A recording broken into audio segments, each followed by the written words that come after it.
Step into the world of one of literature's most beloved authors, Jane Austen, as we explore a unique fragment from her final months. Written between January and March of 1817, this unfinished novel gives us a glimpse into the creative mind of Austen as she crafted what would have been her last work.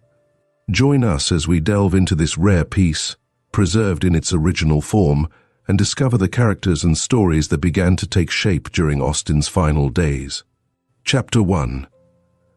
Tunbridge, towards that part of the Sussex coast which lies between Hastings and Eborn, being induced by business to quit the high road, and attempt a very rough lane, were overturned in toiling up its long ascent, half rock, half sand.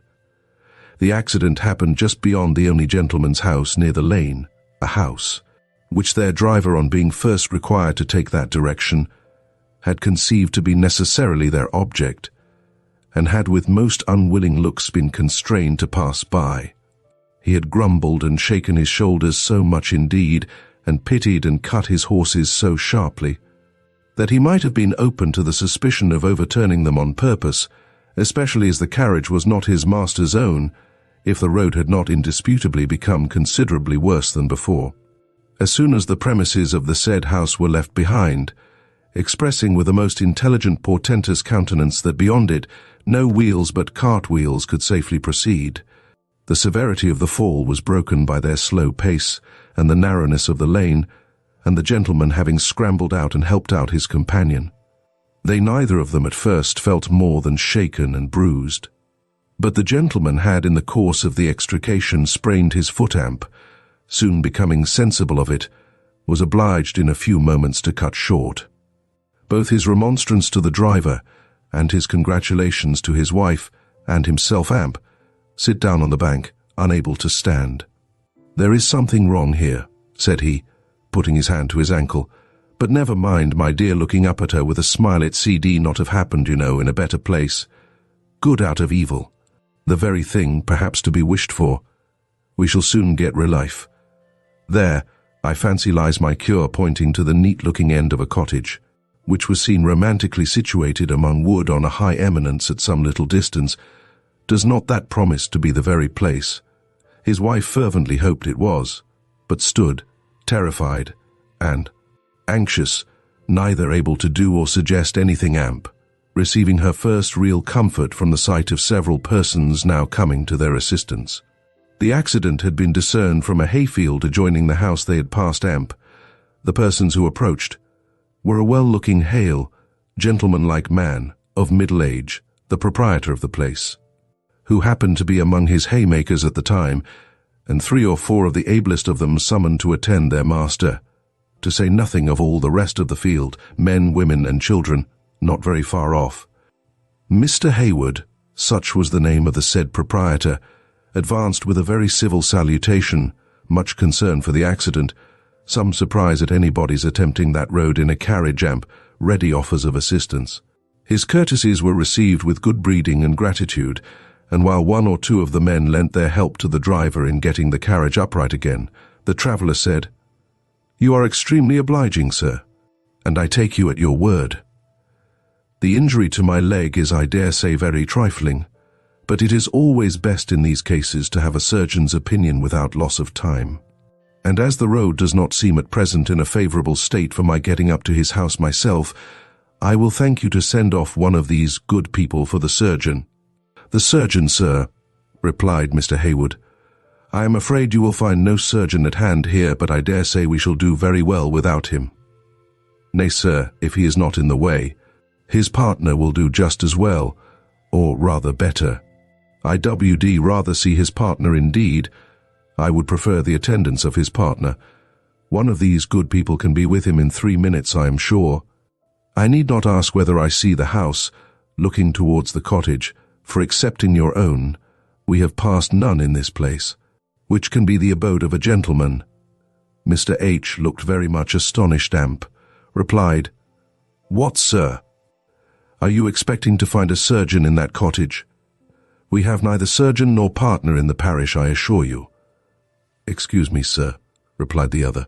"I am sorry to have the appearance of contradicting you. but though from the extent of the parish or some other cause you may not be aware of the fact. Stay, can I be mistaken in the place? Am I not in Willingdon? Is not this Willingdon? Yes, sir, this is certainly Willingdon.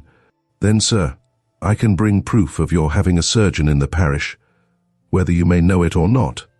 Here, sir, taking out his pocket-book. If you will do me the favour of casting your eye over these advertisements, which I cut out myself from the Morning Post and the Kentish Gazette, only yesterday morning in London, I think you will be convinced that I am not speaking at random. You will find it an advertisement, sir, of the dissolution of a partnership in the medical line in your own parish, extensive business, undeniable character, respectable references, wishing to form a separate establishment. You will find it at full length, sir, offering him the 2 little oblong extracts. Sir, said Mr. Hayward with a good-humoured smile, if you were to shew me all the newspapers that are printed in 1 week throughout the kingdom, you would not persuade me of there being a surgeon in Willingdon.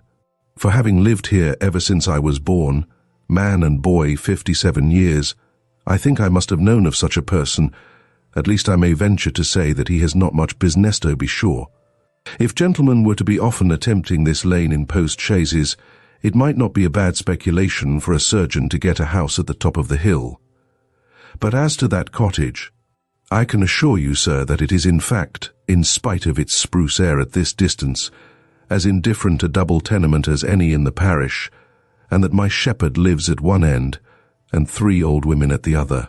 He took the pieces of paper as he spoke, having looked them over, added, I believe I can explain it, sir. Your mistake is in the place. There are 2 Willingdons in this country, Your advertisements refer to the other, which is Great Willingdon or Willingdon Abbots, and lies 7 miles off on the other side of Battelle, quite down in the Weald. And we, sir, speaking rather proudly, are not in the Weald. Not down in the Weald, I am sure, sir, replied the traveller pleasantly. It took us half an hour to climb your hill. Well, sir, I dare say it is as you say, and I have made an abominably stupid blunder, all done in a moment. The advertisements did not catch my eye till the last half hour of our being in town, when everything was in the hurry and confusion which always attend a short stay there. One is never able to complete anything in the way of business, you know, till the carriage is at the door, and accordingly satisfying myself with a brief inquiry, and finding we were actually to pass within a mile or 2 of a Willingdon, I sought no farther. My dear, to his wife, I am very sorry to have brought you into this scrape, but do not be alarmed about my leg. It gives me no pain while I am quiet, and as soon as these good people have succeeded in setting the carget to rights and turning the horses round, the best thing we can do will be to measure back our steps into the turnpike road and proceed to Hailsham, and so home, without attempting anything farther. 2 hours take us home from Hailsham, and when once at home, we have our remedy at hand, you know. A little of our own bracing sea air will soon set me on my feet again. Depend upon it, my dear, it is exactly a case for the sea. Saline air and immersion will be the very thing. My sensations tell me so already. In a most friendly manner, Mr. Hayward here interposed, entreating them not to think of proceeding till the ankle had been examined, and some refreshment taken, and very cordially pressing them to make use of his house for both purposes. We are always well stocked, said he, with all the common remedies for sprains and bruises. I will answer for the pleasure it will give my wife and daughters to be of service to you, and this lady in every way in their power. A twinge or 2, in trying to move his foot, disposed the traveller to think rather more, as he had done at first, of the benefit of immediate assistance. And, consulting his wife in the few words of, "Well, my dear, I believe it will be better for us," turned again to Mr. H. and said, "Before we accept your hospitality, sir, and in order to do away any unfavourable impression which the sort of wild goose chase you find me in may have given rise to, allow me to tell you who we are. My name is Parker, Mr. Parker of Sanditon, this lady, my wife, Emma's Parker. We are on our road home from London. My name, perhaps, though I am by no means the first of my family, holding landed property in the parish of Sanditon, may be unknown at this distance from the coast, but Sanditon itself, everybody has heard of Sanditon. The favourite, for a young and rising bathing place, certainly the favourite spot of all that are to be found along the coast of Sussex, the most favoured by nature, and promising to be the most chosen by man. Yes, I have heard of Sanditon, replied Mr. H. Every 5 years, one hears of some new place or other starting up by the sea and growing the fashion. How they can half of them be filled is the wonder, where people can be found with money or time to go to them. Bad things for a country, sure to raise the price of provisions and make the poor good for nothing, as I dare say you find, sir. Not at all, sir, not at all, cried Mr. Parker eagerly. Quite the contrary, I assure you. A common idea, but a mistaken one. It may apply to your large overgrown places like Brighton or Worthing or Eastbourne, but not to a small village like Sanditon, precluded by its size from experiencing any of the evils of civilization. While the growth of the place, the buildings, the nursery grounds, the demand for everything, and the sure resort of the very best company, those regular, steady, private families of thorough gentility and character, who are a blessing everywhere, excite the industry of the poor, and diffuse comfort and improvement among them of every sort. No, sir, I assure you, Sanditon is not a place. I do not mean to take exceptions to any place in particular, sir, answered Mr. H. I only think our coast is too full of them altogether. But had we not better try to get you— Our coast too full, repeated Mr. P. On that point perhaps we may not totally disagree. At least there are enough. Our coast is abundant enough. It demands no more. Everybody's taste and everybody's finances may be suited, and those good people who are trying to add to the number are, in my opinion, excessively absurd, and must soon find themselves the dupes of their own fallacious calculations. Such a place as Sanditon, sir, I may say, was wanted, was called for. Nature had marked it out, had spoken in most intelligible characters, the finest, purest sea breeze on the coast, acknowledged to be so, excellent bathing, fine hard sand, deep water 10 yards from the shore, no mud, no weeds, no shiny rocks. Never was there a place more palpably designed by nature for the resort of the invalid, the very spot which thousands seemed in need of. The most desirable distance from London, 1 complete, measured mile nearer than Eastbourne. Only conceive, sir, the advantage of saving a whole mile in a long journey. But Brinshaw, sir, which I dare say you have in your eye, the attempts of 2 or 3 speculating people about Brinshaw this last year to raise that paltry hamlet, lying, as it does between a stagnant marsh, a bleak moor, and the constant effluvia of a ridge of putrefying seaweed, can end in nothing but their own disappointment. What in the name of common sense is to recommend Brinshaw? A most insalubrious air, roads proverbially detestable, water brackish beyond example, impossible to get a good dish of tea within 3 miles of the place amp. As for the soil, it is so cold and ungrateful that it can hardly be made to yield a cabbage. Depend upon it, sir, that this is a faithful description of Brinshaw, not in the smallest degree exaggerated amp. If you have heard differently spoken of— Sir, I never heard it spoken of in my life before, said Mr. Hayward. I did not know there was such a place in the world. You did not. My dear, turning with exultation to his wife, you see how it is. So much for the celebrity of Brinshaw. This gentleman did not know there was such a place in the world. Why, in truth, sir, I fancy we may apply to Brinshaw that line of the poet Cowper in his description of the religious cottager, as opposed to Voltaire. She never heard of half a mile from home. With all my heart, sir, apply any verses you like to it, but I want to see something applied to your leg, and I am sure by your lady's countenance that she is quite of my opinion and thinks it a pity to lose any more time. And here come my girls to speak for themselves and their mother. 2 or 3 genteel-looking young women, followed by as many maid-servants, were now seen issuing from the house. Began to wonder the bustle should not have reached a thing of this kind. Soon makes a stir in a lonely place like ours, Now, sir, let us see how you can be best conveyed into the house." The young ladies approached and said everything that was proper to recommend their father's offers, and in an unaffected manner calculated to make the strangers easy, and as Mrs. P. was exceedingly anxious for relief, and her husband by this time not much less disposed for it, a very few civil scruples were enough, especially as the carriage being now set up, was discovered to have received such injury on the fallen side as to be unfit for present use. Mr. Parker was therefore carried into the house, and his carriage wheeled off to a vacant barn. Chapter 2 was neither short nor unimportant. For a whole fortnight the travellers were fixed at Willingdon, Mr. P.'s sprain proving too serious for him to move sooner. He had fallen into very good hands. The Haywoods were a thoroughly respectable family, and every possible attention was paid in the kindest and most unpretending manner to both husband and wife. He was waited on and nursed, and she cheered and comforted with unremitting kindness, and as every office of hospitality and friendliness was received as it ought, as there was not more goodwill on one side than gratitude on the other, nor any deficiency of generally pleasant manners on either. They grew to like each other in the course of that fortnight exceedingly well. Mr. Parker's character and history were soon unfolded. All that he understood of himself he readily told, for he was very open-hearted where he might be himself in the dark. His conversation was still giving information to such of the Haywoods as could observe. By such he was perceived to be an enthusiast.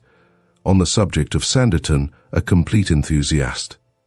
Sanditon, the success of Sanditon as a small, fashionable bathing place was the object for which he seemed to live. A very few years ago, and it had been a quiet village of no pretensions, but some natural advantages in its position, and some accidental circumstances having suggested to himself, and the other principal landholder, the probability of its becoming a profitable speculation, they had engaged in it, and planned and built and praised and puffed, and raised it to a something of young renown. And Mr. Parker could now think of very little besides. The facts, which in more direct communication he laid before them, were that he was about 5, and 30, had been married, very happily married years had 4 sweet children at home, that he was of a respectable family, and easy though not large fortune, no profession, succeeding as eldest son to the property which 2 or 3 generations had been holding and accumulating before him, that he had 2 brothers and 2 sisters, all single and all independent, the eldest of the 2 former indeed, by collateral inheritance, quite as well provided for as himself. His object in quitting the highroad to hunt for an advertising surgeon was also plainly stated. It had not proceeded from any intention of spraining his ankle or doing himself any other injury for the good of such surgeon, nor, as Mr. H. had been apt to suppose, from any design of entering into partnership with him. It was merely in consequence of a wish to establish some medical man at Sanditon, which the nature of the advertisement induced him to expect to accomplish in Willingdon. He was convinced that the advantage of a medical man at hand WD very materially promote the rise and prosperity of the place. WD in fact tend to bring a prodigious influx, nothing else was wanting.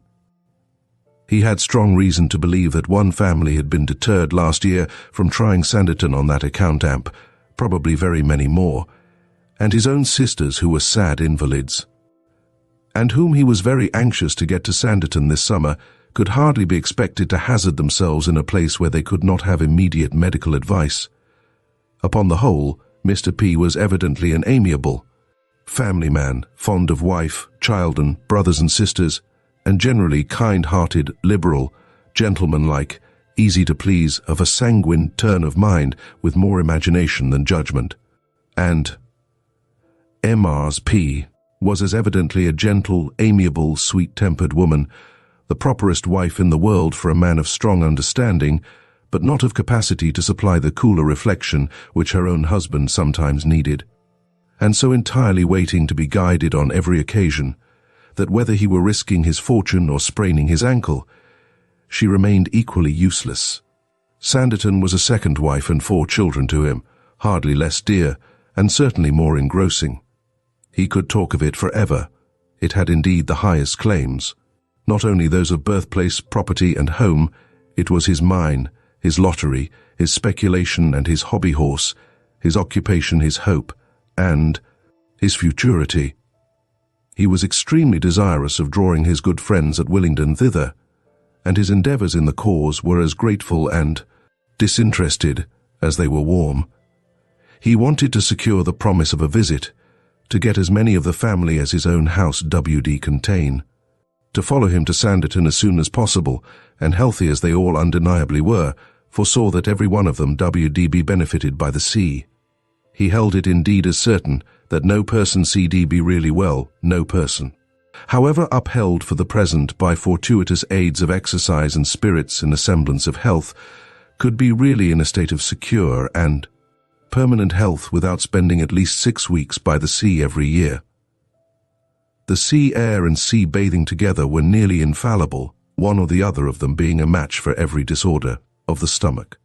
The lungs or the blood, they were antispasmodic, antipulmonary, antiseptic, antibilious and anti-rheumatic. Nobody could catch cold by the sea, nobody wanted appetite by the sea, nobody wanted spirits, nobody wanted strength. They were healing, softening, relaxing, fortifying and bracing, seemingly just as was wanted, sometimes one, sometimes the other. If the sea breeze failed, the sea bath was the certain corrective amp. Where bathing disagreed, the sea breeze alone was evidently designed by nature for the cure. His eloquence, however, could not prevail. Mr. and Emma's H. never left home. Marrying early and having a very numerous family, their movements had been long limited to one small circle, and they were older in habits than in age. Excepting 2 journeys to London in the year, to receive his dividends, Mr. H. She had been necessarily often mentioned at Willingdon, for being his colleague in speculation. Sanditon itself could not be talked of long, without the introduction of Lady Denham, and that she was a very rich old lady who had buried 2 husbands, who knew the value of money, was very much looked up to, and had a poor cousin living with her, were facts already well known, but some further particulars of her history and her character served to lighten the tediousness of a long hill or a heavy bit of road, and to give the visiting young lady a suitable knowledge of the person with whom she might now expect to be daily associating. Lady D. had been a rich Miss Brereton, born to wealth but not to education. Her first husband had been a Mr. Hollis, a man of considerable property in the country, of which a large share of the parish of Sanditon, with manor and mansion house, made a part. He had been an elderly man when she married him, her own age about. Her motives for such a match could be little understood at the distance of 40 years, but she had so well nursed and pleased Mr. Hollis, that at his death he left her everything, all his estates, and all at her disposal. After a widowhood of some years, she had been induced to marry again. The late Sir Harry Denham, of Denham Park in the neighbourhood of Sanditon, had succeeded in removing her, and her large income to his own domains, but he CD not succeed in the virtues of permanently enriching his family, which were attributed to him.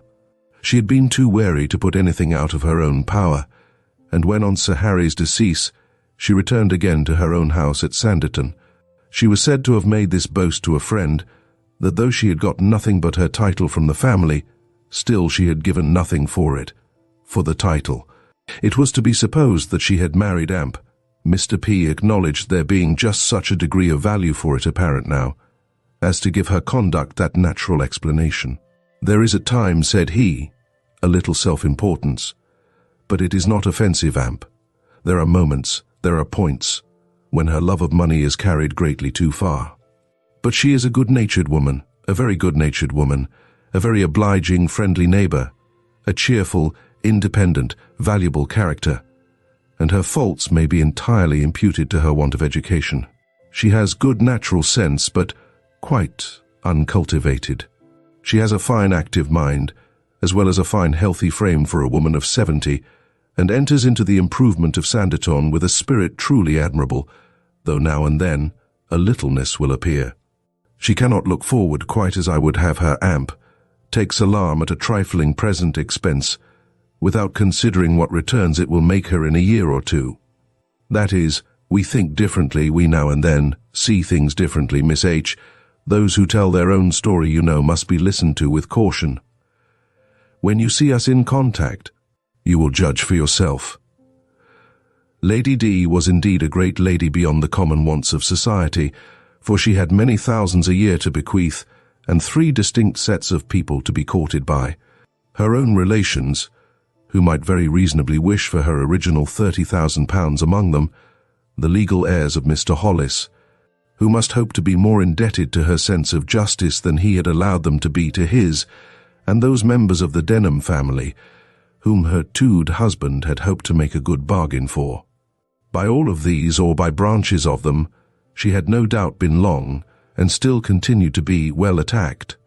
And of these 3 divisions, Mr. P. did not hesitate to say that Mr. Hollis's kindred were the least in favour, and Sir Harry Denham's, the former he believed, had done themselves irremediable harm by expressions of very unwise and unjustifiable resentment at the time of Mr. Hollis's death. The latter, to the advantage of being the remnant of a connection which she certainly valued, joined those of having been known to her from their childhood, and of being always at hand to preserve their interest by reasonable attention. Sir Edward, the present baronet, nephew to Sir Harry, resided constantly at Denham Park, and Mr. P.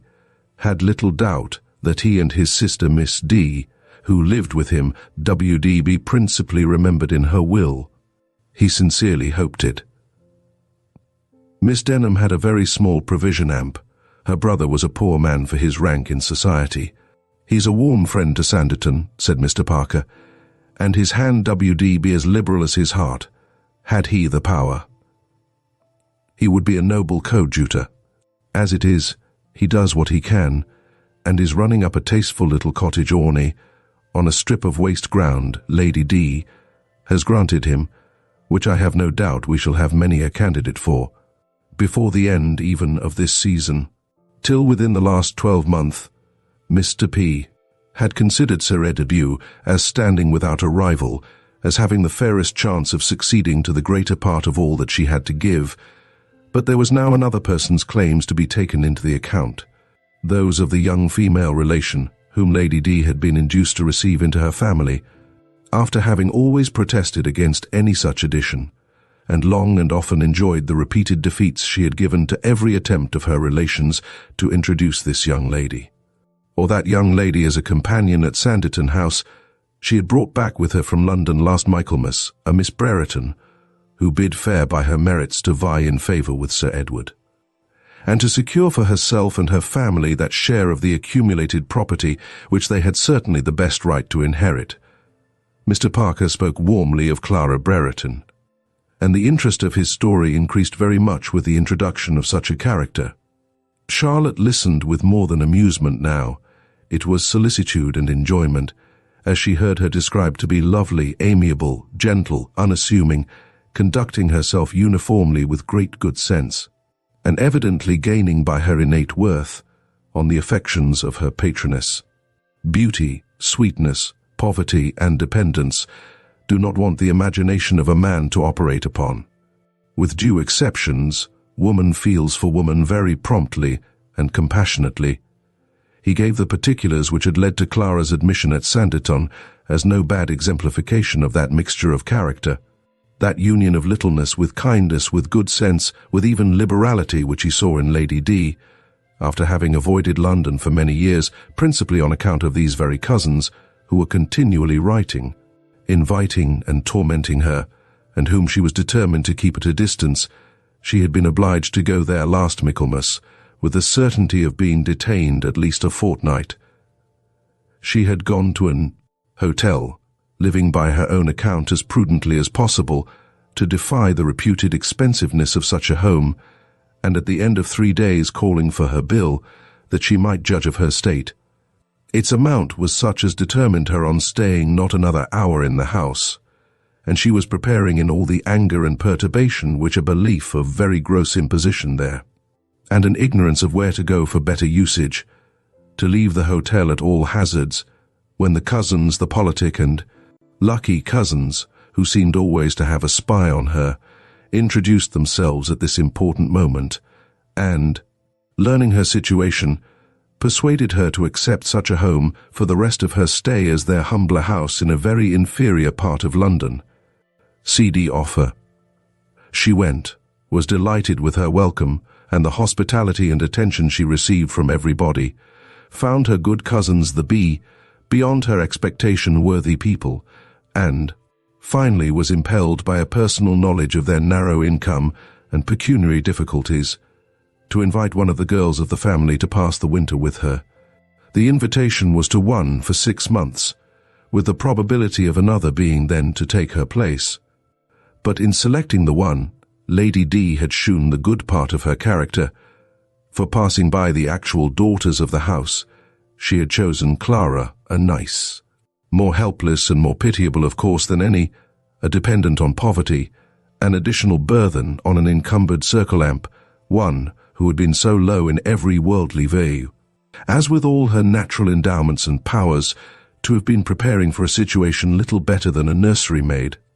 Clara had returned with her amp by her good sense, and merit had now, to all appearance, secured a very strong hold in Lady D's regard. The 6 months had long been over amp. Not a syllable was breathed of any change or exchange. She was a general favourite, the influence of her steady conduct and mild, gentle temper was felt by everybody. The prejudices which had met her at first in some quarters were all dissipated. She was felt to be worthy of trust, to be the very companion who W.D. guide and soften Lady D, who W.D. enlarge her mind and open her hand.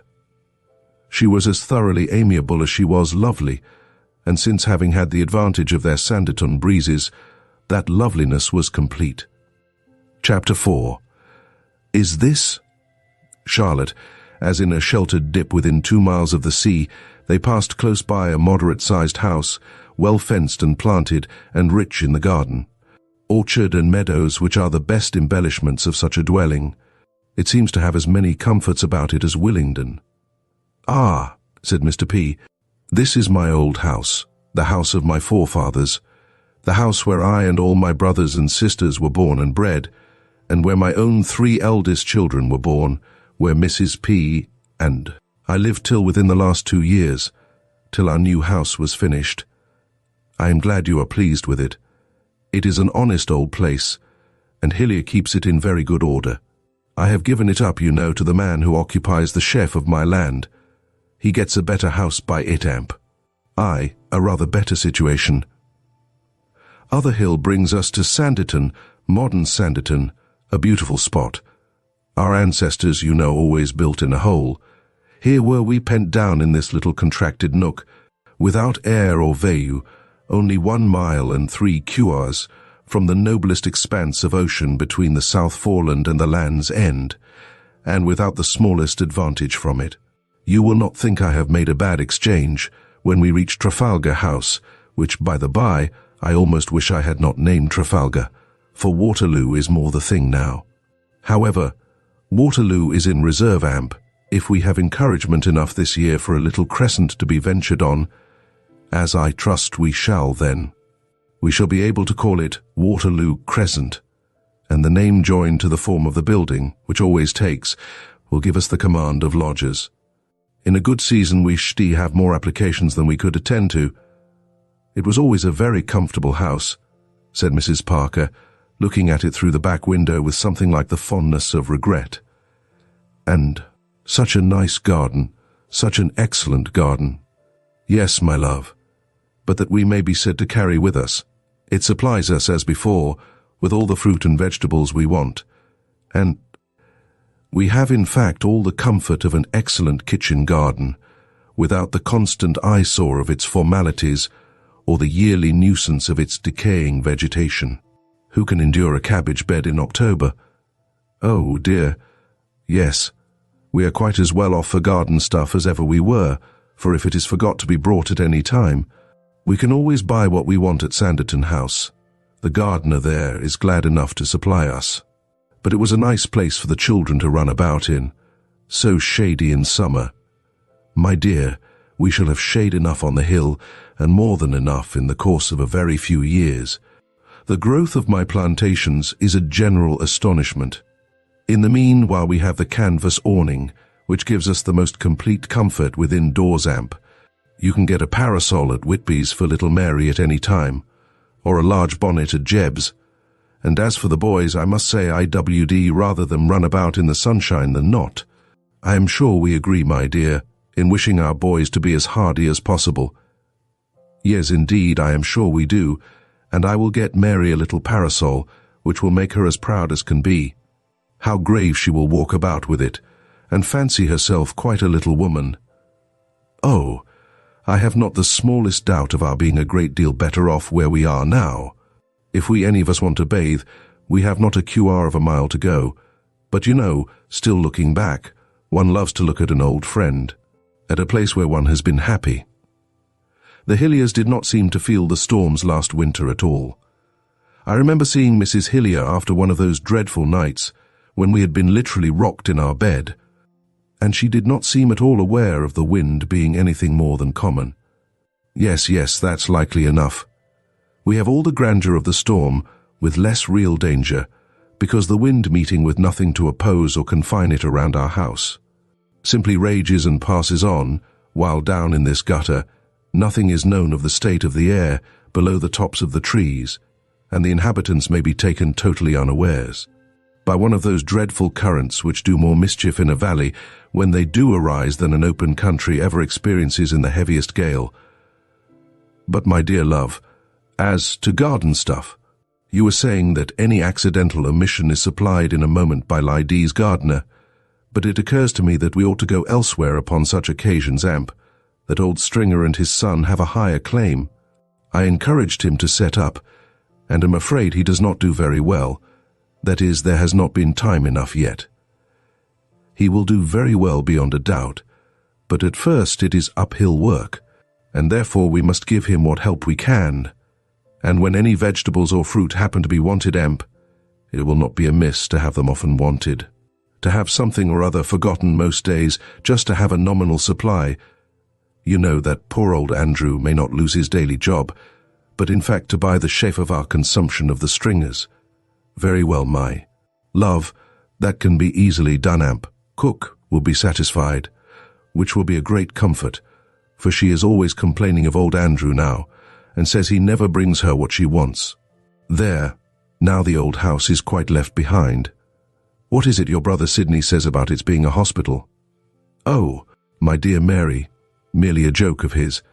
He pretends to advise me to make a hospital of it. He pretends to laugh at my improvements. Sidney says anything you know. He has always said what he chose of and to us. All. Most families have such a member among them, I believe, Miss Hayward. There is a someone in most families privileged by superior abilities or spirits to say anything. In ours it is Sidney, who is a very clever young man, and with great powers of pleasing. He lives too much in the world to be settled. That is his only fault. He is here and there and everywhere. I wish we may get him to Sanditon. I should like to have you acquainted with him. And it would be a fine thing for the place, such a young man as Sidney with his neat equipage and fashionable air, you and I, Mary, know what effect it might have. Many a respectable family, many a careful mother, many a pretty daughter, might it secure us, to the prejudice of Eborn and Hastings. They were now approaching the church and neat village of Sanditon, which stood at the foot of the hill they were afterwards to ascend, a hill, whose side was covered with the woods and enclosures of Sanditon House, and whose height ended in an open down where the new bilges might soon be looked for. A branch only of the valley, winding more obliquely towards the sea, gave a passage to an inconsiderable stream, and formed at its mouth a 3D habitable division in a small cluster of fishermen's houses. The village contained little more than cottages, but the spirit of the day had been caught, as Mr. P. observed with delight to Charlotte, and 2 or 3 of the best of them were smartened up with a white curtain and lodgings to let. And farther on, in the little green court of an old farmhouse, two females in elegant white were actually to be seen with their books and camp stools, and in turning the corner of the baker's shop, the sound of a harp might be heard through the upper casement. Such sights and sounds were highly blissful to Mr. P.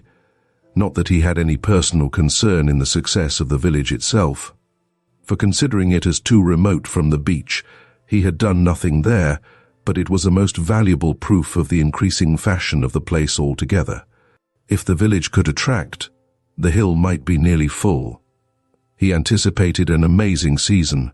At the same time last year, late in July, there had not been a single lodger in the village, nor did he remember any during the whole summer, excepting one family of children who came from London for sea air after the whooping cough, and whose mother would not let them be nearer the shore for fear of their tumbling in. "Civilization, civilization indeed," cried Mr. P. Delighted. "Look, my dear Mary, look at William Healy's windows, blue shoes and Nankin boots. Who would have expected such a sight at a shoemaker's in old Sanditon? This is new within the month. There was no blue shoe when we passed this way a month ago. Glorious indeed. Well, I think I have done something in my day now, for our hill, our health-breathing hill." In ascending, they passed the lodge gates of Sanditon House, and saw the top of the house itself among its groves. It was the last building of former days in that line of the parish. A little higher up the modern began, and in crossing the down, a prospect house, a Bellevue cottage, and a Denham place were to be looked at by Charlotte with the calmness of amused curiosity, and by Mr. P. with the eager eye which hoped to see scarcely any empty houses. More bills at the window than he had calculated. On, and a smaller shew of company on the hill, fewer carriages, fewer walkers. He had fancied it just the time of day for them to be all returning from their airings to dinner, but the sands and the terrace always attracted some, and the tide must be flowing, about half-tide now. He longed to be on the sands, the cliffs, at his own house and everywhere out of his house at once. His spirits rose with the very sight of the sea, and he could almost feel his ankle getting stronger already.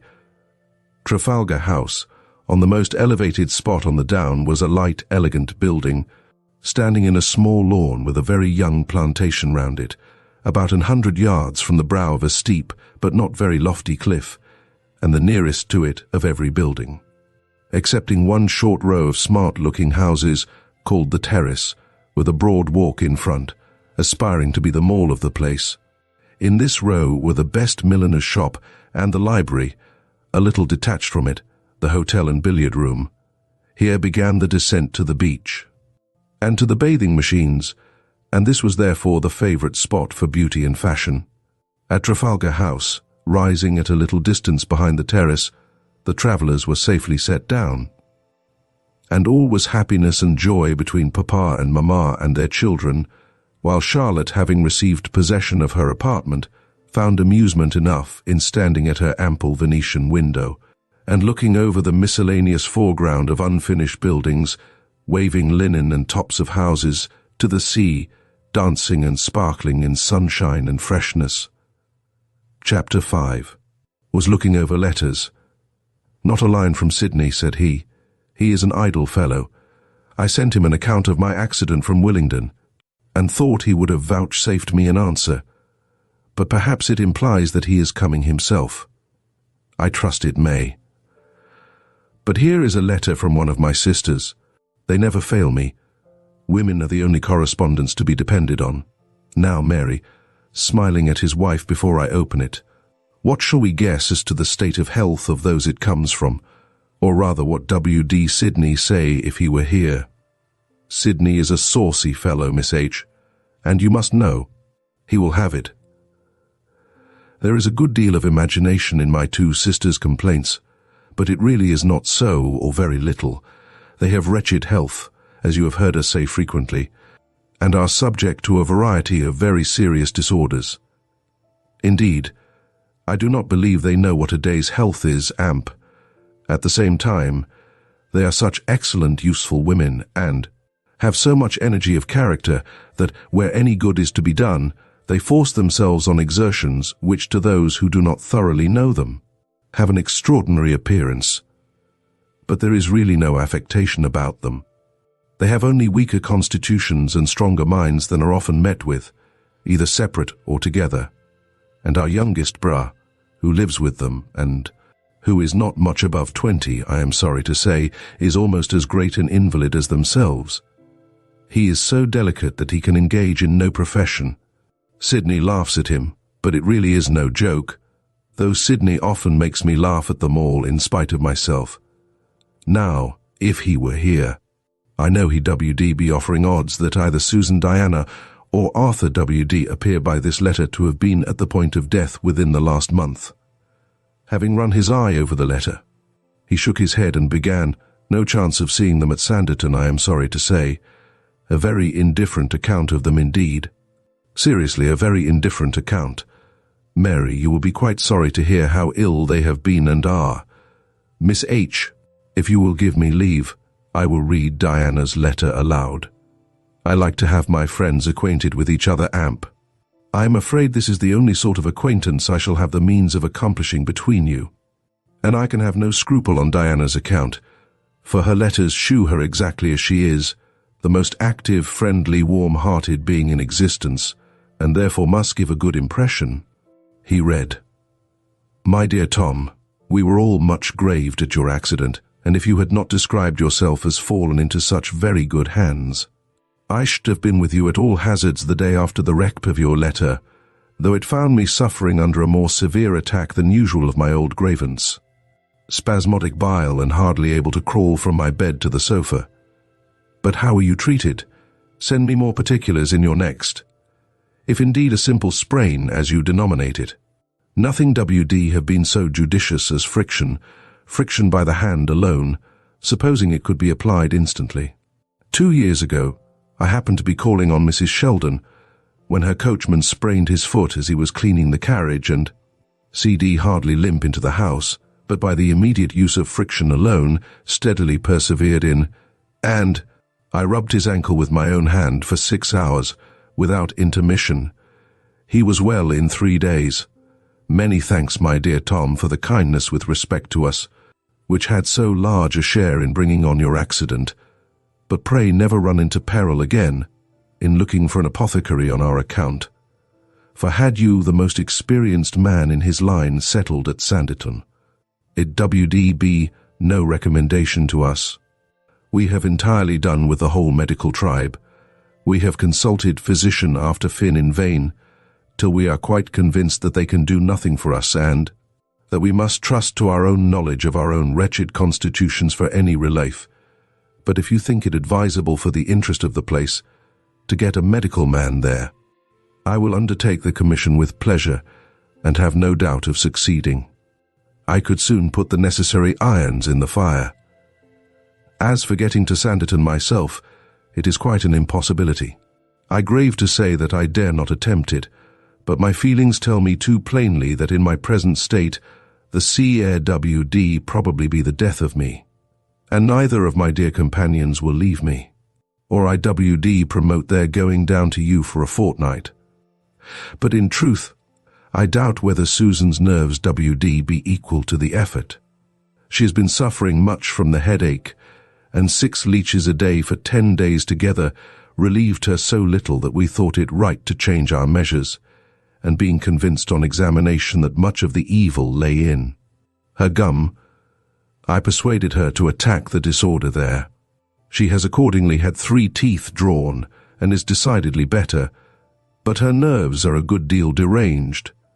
She can only speak in a whisper, and fainted away twice this morning on poor Arthur's trying to suppress a cough.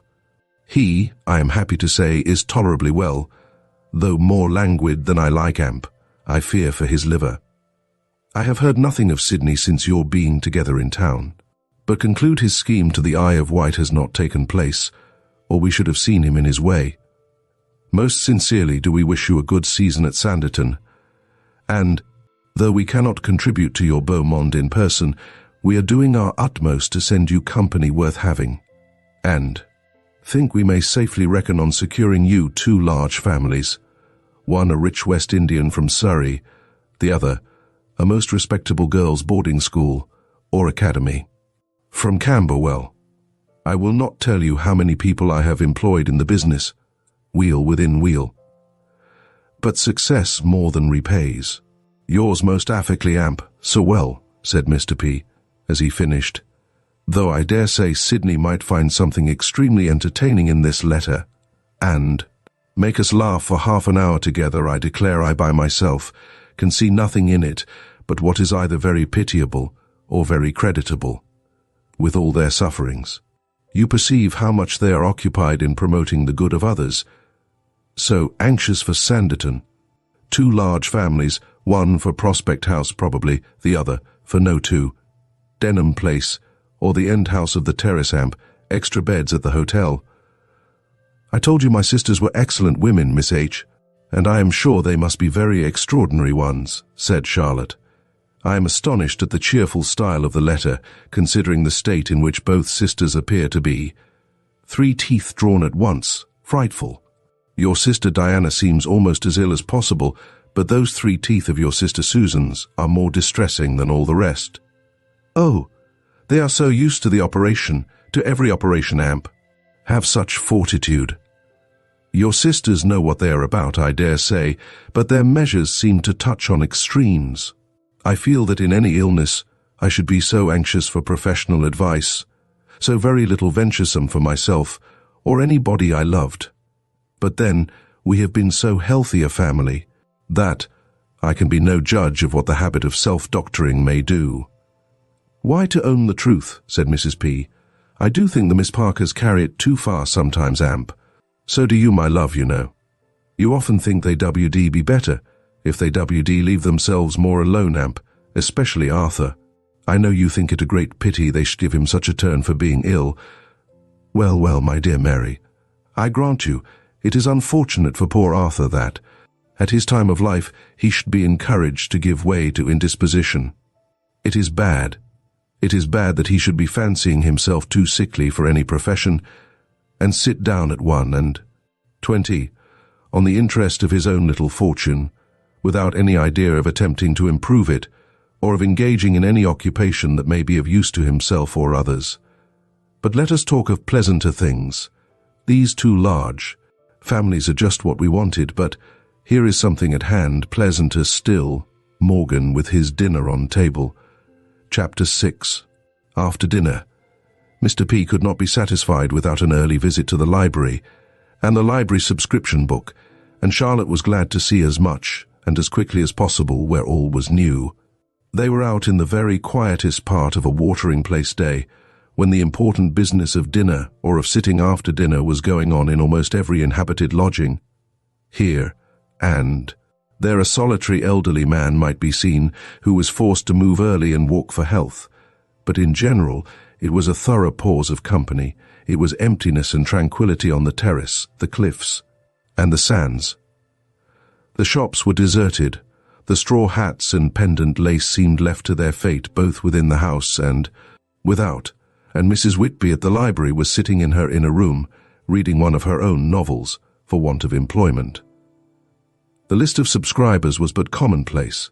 The Lady Denham, Miss Brereton, Mr. Amp, Emma's P, Sir E.W. Denham Amp, Miss Denham, whose names might be said to lead off the season, were followed by nothing better than Emma's Matthews, Miss E. Matthews, Miss H. Matthews, Dr. and Emma's Brown, Mr. Richard Pratt, Lute Smith R.N., Capt. Little Limehouse, Emma's Jane Fisher, Miss Scroggs, Rev. Mr. Hanking, Mr. Beard, Solicitor, Gray's Inn, Emma's Davis, and Miss Merriweather. Mr. P. could not but feel that the list was not only without distinction, but less numerous than he had hoped. It was but July, however, and August and September were the months, and besides, the promised large families from Surrey and Camberwell were an ever-ready consolation. Mrs. Whitby came forward without delay from her literary recess, delighted to see Mr. Parker again, whose manners recommended him to everybody. And they were fully occupied in their various civilities and communications, while Charlotte, having added her name to the list as the first offering to the success of the season, was busy in some immediate purchases for the further good of everybody, as soon as Miss Whitby could be hurried down from her toilette, with all her glossy curls and smart trinkets to wait on her. The library, of course, afforded everything, all the useless things in the world that CD not be done without, and among so many pretty temptations and with so much goodwill for Mr. P. To encourage expenditure, Charlotte began to feel that she must check herself, or rather she reflected that at 22 there CD be no excuse for her doing otherwise amp. That it WD not do for her to be spending all her money the very first evening. She took up a book. It happened to be a vol of Camilla. She had not Camilla's youth, and had no intention of having her distress so. She turned from the drawers of rings and brooches, repressed farther solicitation, and paid for what she bought. For her particular gratification. They were then to take a turn on the cliff, but as they quitted the library, they were met by two ladies whose arrival made an alteration necessary, Lady Denham and Miss Brereton. They had been to Trafalgar House, and been directed thence to the library, and though Lady D was a great deal too active to regard the walk of a mile as anything requiring rest, and talked of going home again directly, the Parkers knew that to be pressed into their house, and obliged to take her tea with them, would suit her best, and therefore the stroll on the cliff gave way to an immediate return home. "No, no," said her ladyship, "I will not have you hurry your tea on my account. I know you like your tea late. My early hours are not to put my neighbours to inconvenience. No, no, Miss Clara and I will get back to our own tea. We came out with no other thought. We wanted just to see you and make sure of your being really come, but we get back to our own tea." She went on, however, towards Trafalgar House, and took possession of the drawing-room very quietly, without seeming to hear a word of Mrs. P.'s orders to the servant as they entered, to bring tea directly. Charlotte was fully consoled for the loss of her walk by finding herself in company with those whom the conversation of the morn had given her a great curiosity to see. She observed them well. Lady D was of middle height, stout, upright and alert in her motions, with a shrewd eye, and self-satisfied air, but not an unagreeable countenance amp, though her manner was rather downright and abrupt, as of a person who valued herself on being free-spoken. There was a good humour and cordiality about her, a civility and readiness to be acquainted with Charlotte herself, and a heartiness of welcome towards her old friends, which was inspiring the goodwill she seemed to feel. And as for Miss Brereton, her appearance so completely justified Mr. P.'s praise that Charlotte thought she had never beheld a more lovely or more interesting young woman, elegantly tall, regularly handsome, with great delicacy of complexion and soft blue eyes, a sweetly modest and yet naturally graceful address.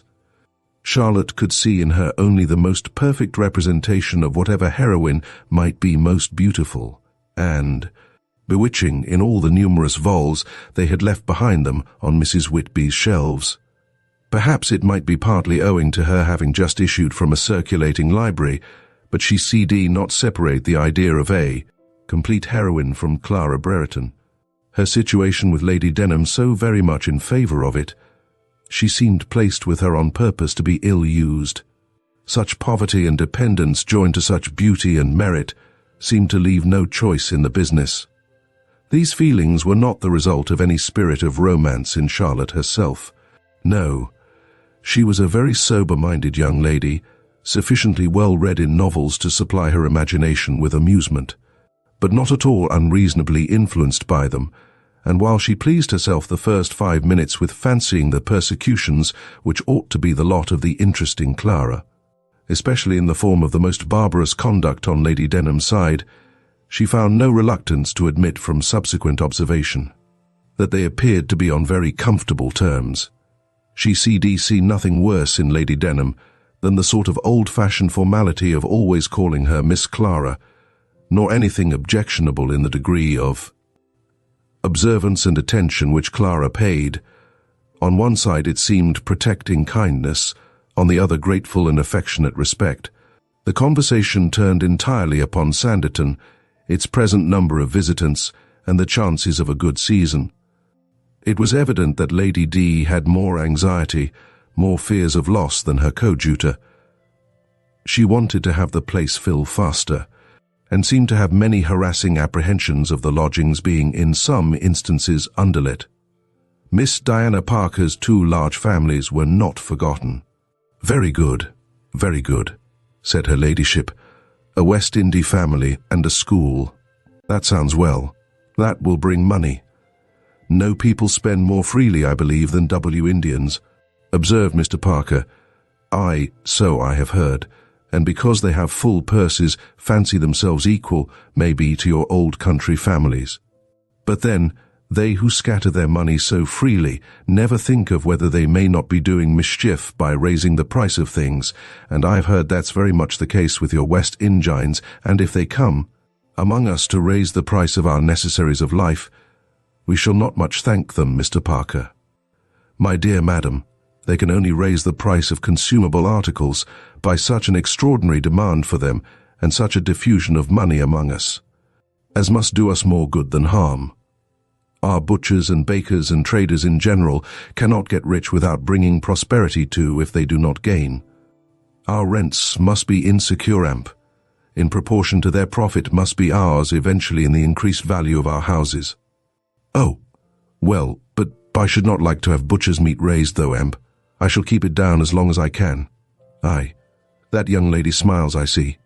I dare say she thinks me an odd sort of a creature, but she will come to care about such matters herself in time.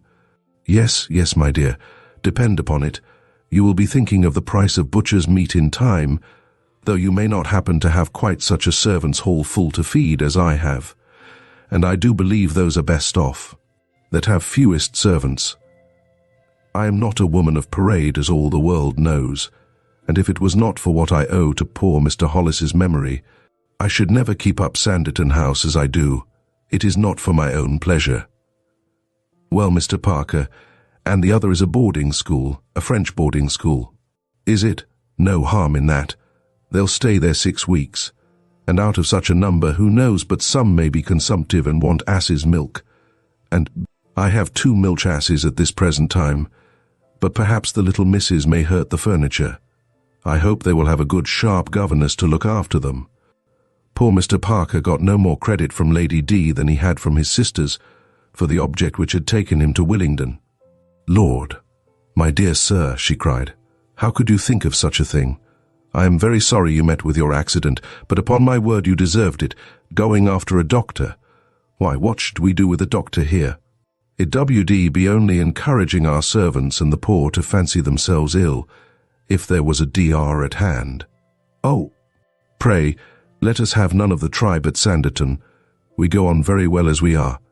There is the sea and the downs and my milch asses, and I have told Mrs. Whitby that if anybody inquires for a chamber house, they may be supplied at a fair rate. Poor Mr. Hollis's chamber house, as good as new, and what can people want for more? Here have I lived 70 good years in the world, and never took physic above twice, and never saw the face of a doctor in all my life, on my own account. And I verily believe, if my poor dear Sir Harry had never seen one neither, he WD have been alive now. 10 fees. One after another did the man take who sent him out of the world. I beseech you, Mr. Parker, no doctors here. The tea things were brought in. Oh! My dear Mrs. Parker, you should not indeed. Why would you do so? I was just upon the point of wishing you good evening, but since you are so very neighbourly, I believe Miss Clara and I must stay. Chapter 7. Them some visitors the very next morning, amongst them Sir Edward Denham and his sister, who having been at Sanditon, drove on to pay their compliments, and the duty of letter writing being accomplished, Charlotte was settled with Mrs. P. in the drawing-room in time to see them all. The Denhams were the only ones to excite particular attention. Charlotte was glad to complete her knowledge of the family by an introduction to them, and found them the better half at least. For while single, the gentleman may sometimes be thought the better half. Of the pair not unworthy notice. Miss D. was a fine young woman, but cold and reserved, giving the idea of one who felt her consequence with pride and her poverty with discontent. and who was immediately gnawed by the want of an handsomer equipage than the simple gig in which they travelled, and which their groom was leading about, still in her sight. Sir Edward was much her superior in air and manner, certainly handsome, but yet more to be remarked for his very good address and wish of paying attention and giving pleasure. He came into the room remarkably well, talked much amp, very much to Charlotte, by whom he chanced to be placed amp. She soon perceived that he had a fine countenance, a most pleasing gentleness of voice, and a great deal of conversation. She liked him. Sober-minded as she was, she thought him agreeable, and did not quarrel with the suspicion of his finding her equally so, which would arise from his evidently disregarding his sister's motion to go, and persisting in his station and his discourse. I make no apologies for my heroine's vanity. If there are young ladies in the world at her time of life, more dull of fancy and more careless of pleasing, I know them not, and never wish to know them. At last, from the low French windows of the drawing-room which commanded the road and all the paths across the down, Charlotte and Sir E.W., as they sat, could not but observe Lady D and Miss B walking by, and there was instantly a slight change in Sir E.W.'s countenance, with an anxious glance after them as they proceeded, followed by an early proposal to his sister, not merely for moving, but for walking on together to the terrace, which altogether gave an hasty turn to Charlotte's fancy, cured her of her half-hour's fever, and placed her in a more capable state of judging, when Sir E.W. was gone, of how agreeable he had actually been. Perhaps there was a good deal in his air and address, and his title did him no harm. She was very soon in his company again. The first object of the Parkers, when their house was cleared of morning visitors, was to get out themselves. The terrace was the attraction to all. Everybody who walked must begin with the terrace, and there, seated on one of the two green benches by the gravel walk, they found the united Denham party. But though united in the gross, very distinctly divided again, the two superior ladies being at one end of the bench, and Sir E.W. and Miss B at the other. Charlotte's first glance told her that Sir E.W.'s air was that of a lover. There could be no doubt of his devotion to Clara. How Clara received it was less obvious, but she was inclined to think not very favourably, for though sitting thus apart with him, which probably she might not have been able to prevent, her air was calm and grave. That the young lady at the other end of the bench was doing penance was indubitable. The difference in Miss Denham's countenance, the change from Miss Denham sitting in cold grandeur in Emma's Parker's drawing-room, to be kept from silence by the efforts of others, to Miss D at Lady D.'s elbow, listening and talking with smiling attention or solicitous eagerness, was very striking and very amusing or very melancholy, just as satire or morality might prevail. Miss Denham's character was pretty well decided with Charlotte. Sir Edward's required longer observation. He surprised her by quitting Clara immediately on their all joining and agreeing to walk, and by addressing his attentions entirely to herself. Stationing himself close by her, he seemed to mean to detach her as much as possible from the rest of the party and to give her the whole of his conversation. He began, in a tone of great taste and feeling, to talk of the sea and the seashore, and ran with energy through all the usual phrases employed in praise of their sublimity, and descriptive of the undescribable emotions they excite in the mind of sensibility, the terrific grandeur of the ocean in a storm, its glassy surface in a calm, its gulls and its samphire, and the deep fathoms of its abysses, its quick vicissitudes, its direful deceptions, its mariners tempting it in sunshine and overwhelmed by the sudden tempest. All were eagerly and fluently touched, rather commonplace perhaps, but doing very well from the lips of a handsome Sir Edward. And she C.D. not but think him a man of feeling, till he began to stagger her by the number of his quotations and the bewilderment of some of his sentences. "Do you remember," said he, "Scott's beautiful lines on the sea? Oh, what a description they convey! They are never out of my thoughts when I walk here. That man who can read them unmoved must have the nerves of an assassin. Heaven defend me from meeting such a man unarmed. What description do you mean? Said Charlotte. I remember none at this moment of the sea in either of Scott's poems. Do not you indeed? Nor can I exactly recall the beginning at this moment, but you cannot have forgotten his description of woman. Oh, woman in our hours of ease. Delicious, delicious. Had he written nothing more, he would have been immortal. And then again, that unequaled, unrivaled address to parental affection. Some feelings are to mortals given with less of earth in them than heaven. But while we are on the subject of poetry, what think you Miss H. of Burns' lines to his Mary? Oh, there is pathos to madden one. If ever there was a man who felt it was Burns. Montgomery has all the fire of poetry. Wordsworth has the true soul of it. Campbell, in his Pleasures of Hope, has touched the extreme of our sensations like angels' visits, few and far between. Can you conceive anything more subduing, more melting, more fraught with the deep sublime than that line? But Burns, I confess my sense of his preeminence, Miss H. If Scott has a fault, it is the want of passion, tender, elegant, descriptive, but the man who cannot do justice to the attributes of woman is my contempt. Sometimes indeed a flash of feeling seems to irradiate him, as in the lines we were speaking of woman in our hours of ease, but Burns is always on fire. His soul was the altar in which lovely woman sat enshrined. His spirit truly breathed the immortal incense which is her due. I have read several of Burns' poems with great delight, said Charlotte as soon as she had time to speak. But I am not poetic enough to separate a man's poetry entirely from his character, and poor Burns's known irregularities greatly interrupt my enjoyment of his lines. I have difficulty in depending on the truth of his feelings as a lover. I have not faith in the sincerity of the affections of a man of his description. He felt and he wrote and he forgot. Oh, no, no, exclaimed Sir E.W. in an ecstasy.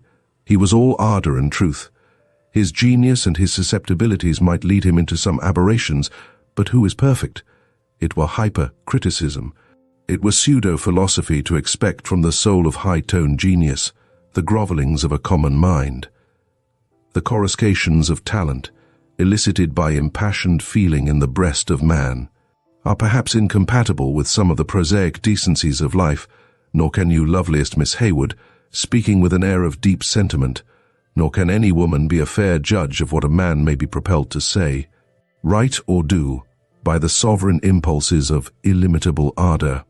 This was very fine, but if Charlotte understood it at all, not very moral amp, being moreover by no means pleased with his extraordinary style of compliment. She gravely answered, I really know nothing of the matter. This is a charming day. The wind, I fancy, must be southerly. Happy, happy wind, to engage Miss Hayward's thoughts. She began to think him downright silly. His choosing to walk with her she had learnt to understand. It was done to pique Miss Brereton. She had read it in an anxious glance or two on his side, but why he should talk so much nonsense unless he could do no better was unintelligible. He seemed very sentimental, very full of some feelings or other, and very much addicted to all the newest fashioned hard words, had not a very clear brain, she presumed, and talked a good deal by rote. The future might explain him further. But when there was a proposition for going into the library, she felt that she had had quite enough of Sir E.W. for one morn, and very gladly accepted Lady D's invitation of remaining on the terrace with her. The others all left them, Sir E.W., with looks of very gallant despair in tearing himself away, and they united their agreeableness, that is, Lady Denham, like a true great lady, talked and talked only of her own concerns. And Charlotte listened, amused in considering the contrast between her two companions. Certainly there was no strain of doubtful sentiment, nor any phrase of difficult interpretation in Lady D's discourse. Taking hold of Charlotte's arm with the ease of one who felt that any notice from her was an honour, and communicative, from the influence of the same conscious importance or a natural love of talking, she immediately said in a tone of great satisfaction, with a look of arch sagacity, Miss Esther wants me to invite her and her brother to spend a week with me at Sanditon House, as I did last summer, but I shan't. She has been trying to get round me every way, with her praise of this and her praise of that, but I saw what she was about. I saw through it all. I am not very easily taken in, my dear. Charlotte C.D. think of nothing more harmless to be said than the simple inquiry of Sir Edward and Miss Denham. Yes, my dear. My young folks, as I call them sometimes, for I take them very much by the hand. I had them with me last summer about this time. For a week, from Monday to Monday, and very delighted and thankful they were, for they are very good young people, my dear. I WD not have you think that I only notice them for poor dear Sir Harry's sake. No, no, they are very deserving themselves, or trust me. They WD not be so much in my company. I am not the woman to help anybody blindfold. I always take care to know what I am about and who I have to deal with before I stir a finger. I do not think I was ever overreached in my life, and that is a good deal for a woman to say that has been married twice. Poor dear Sir Harry, between ourselves, thought at first to have got more, but with a bit of a sigh he is gone, and we must not find fault with the dead. Nobody could live happier together than us, Amp. He was a very honourable man, quite the gentleman of ancient family. And when he died, I gave Sir Edward his gold watch. She said this with a look at her companion, which implied it's right to produce a great impression, Amp. Seeing no rapturous astonishment in Charlotte's countenance, added quickly, he did not bequeath it to his nephew, my dear. It was no bequest. It was not in the will. He only told me, and that but once, that he should wish his nephew to have his watch, but it need not have been binding if I had not chose it. Very kind indeed. Very handsome, Charlotte, absolutely forced to affect admiration. Yes, my dear Amp, it is not the only kind thing I have done by him. I have been a very liberal friend to Sir Edward, and poor young man, he needs it bad enough, for though I am only the dowager, my dear, and he is the heir, things do not stand between us in the way they commonly do between those two parties. Not a shilling do I receive from the Denham estate. Sir A.W. has no payments to make me. He don't stand uppermost, believe me. It is I that help. Indeed, he's a very fine young man, particularly elegant in his address. This was said chiefly for the sake of saying something, but Charlotte directly saw that it was laying her open to suspicion by Lady D's giving a shrewd glance at her and replying, Yes, yes, he is very well to look at, and it is to be hoped some lady of large fortune will think so, for Sir Edward must marry for money. He and I often talk that matter over. A handsome young fellow like him will go smirking and smiling about, paying girls compliments, but he knows he must marry for money. And Sir E.W. is a very steady young man in the main, and has got very good notions. Sir Edw. Denham, said Charlotte, with such personal advantages, may be almost sure of getting a woman of fortune if he chooses it. This glorious sentiment seemed quite to remove suspicion. Aye, my dear, that's very sensibly said, cried Lady D. And if we C.D. but get a young heiress to S, but heiresses are monstrous scarce.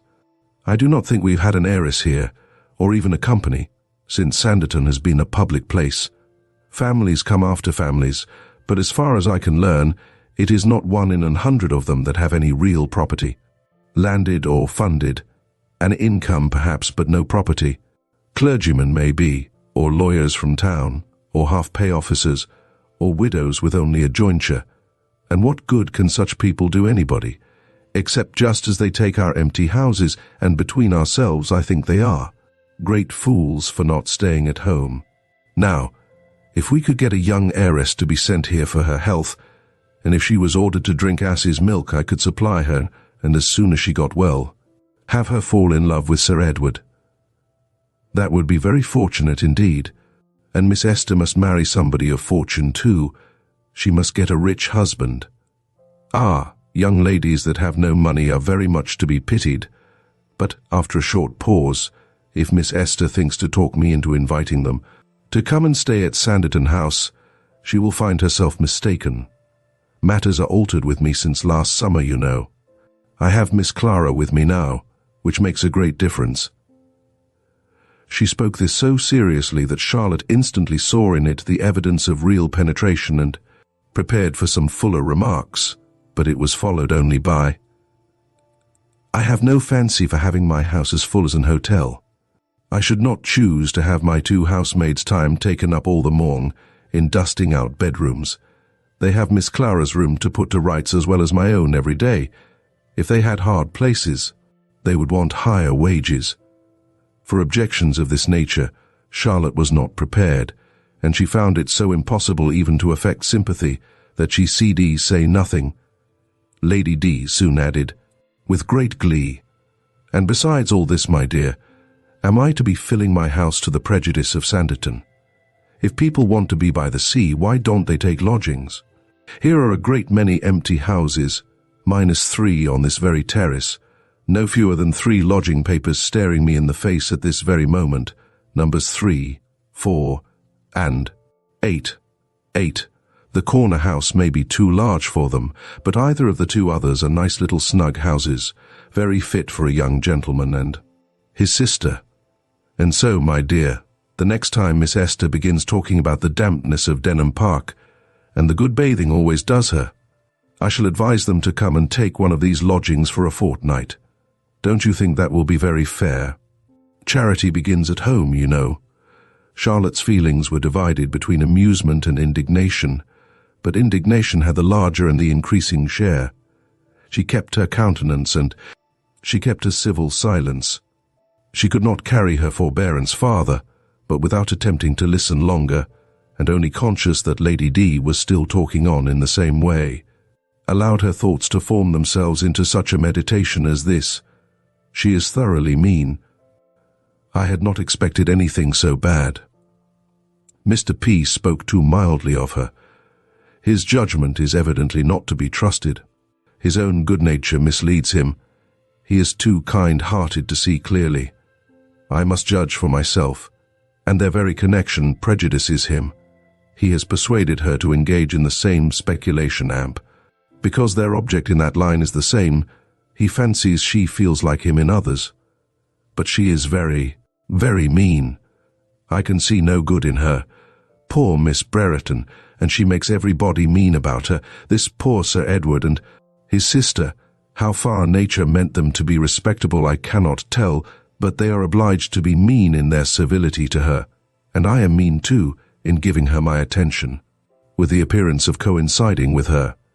Thus it is, when rich people are sordid. Chapter 8. Together till rejoined by the others, who as they issued from the library were followed by young Whitby running off with 5 vols. Under his arm to Sir Edward's gig, and Sir A.W., approaching Charlotte, said, "You may perceive what has been our occupation.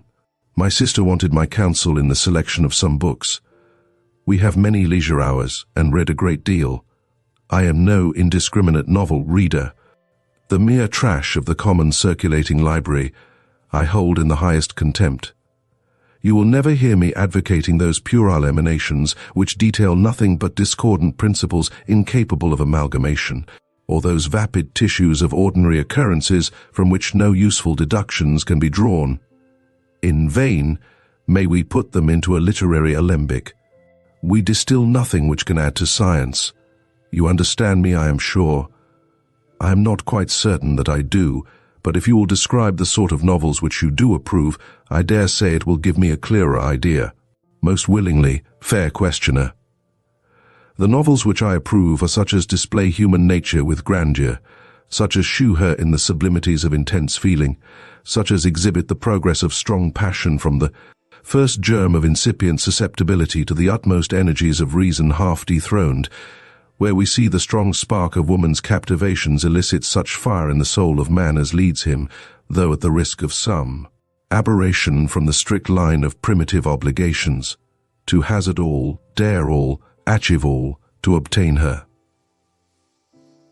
Such are the works which I peruse with delight, and I hope I may say with amelioration. They hold forth the most splendid portraitures of high conceptions, unbounded virtues, illimitable ardour, indomitable decision, And even when the event is mainly anti-prosperous to the high-toned machinations of the prime character, the potent, pervading hero of the story, it leaves us full of generous emotions for him. Our hearts are paralyzed. 'Twere pseudo-philosophy to assert that we do not feel more enraped by the brilliancy of his career than by the tranquil and morbid virtues of any opposing character. Our approbation of the latter is but eleemosynary. These are the novels which enlarge the primitive capabilities of the heart, and which it cannot impugn the sense or be any dereliction of the character of the most anti-puerile man to be conversant with. "If I understand you aright," said Charlotte, "our taste in novels is not at all the same." And here they were obliged to part, Miss D being too much tired of them all to stay any longer. The truth was that Sir Edu, whom circumstances had confined very much to one spot, had read more sentimental novels than agreed with him. His fancy had been early caught by all the impassioned and most exceptionable parts of Richardson's and such authors as have since appeared to tread in Richardson's steps, so far as man's determined pursuit of woman, in defiance of every opposition of feeling, and convenience is concerned, had since occupied the greater part of his literary hours and formed his character, with a perversity of judgment which must be attributed to his not having by nature a very strong head. The graces, the spirit, the sagacity, and the perseverance of the villain of the story outweighed all his absurdities and all his atrocities with Sir Edward.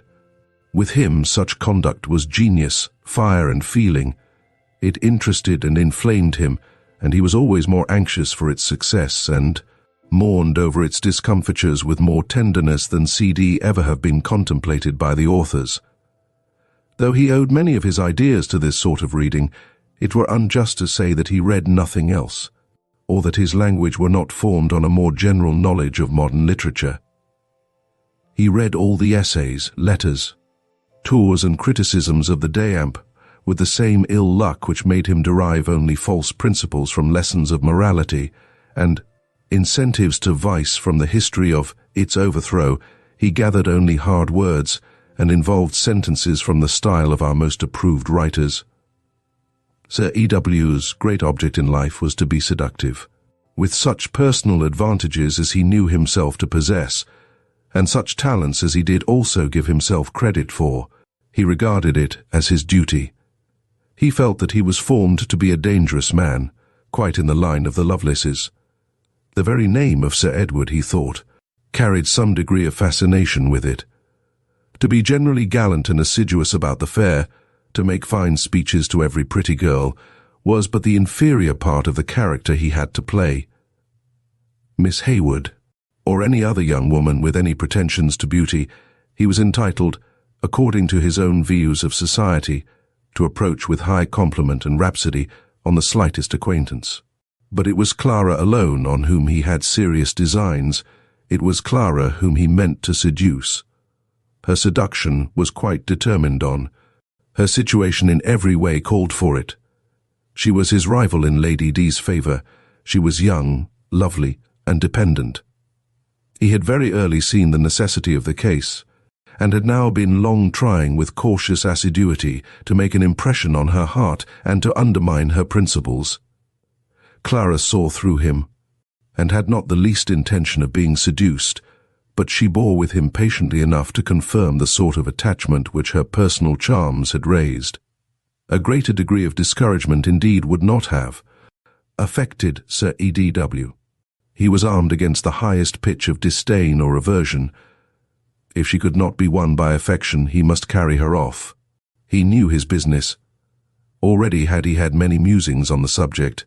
If he were constrained so to act, he must naturally wish to strike out something new, to exceed those who had gone before him, and he felt a strong curiosity to ascertain whether the neighbourhood of Timbuktu might not afford some solitary house adapted for Clara's reception.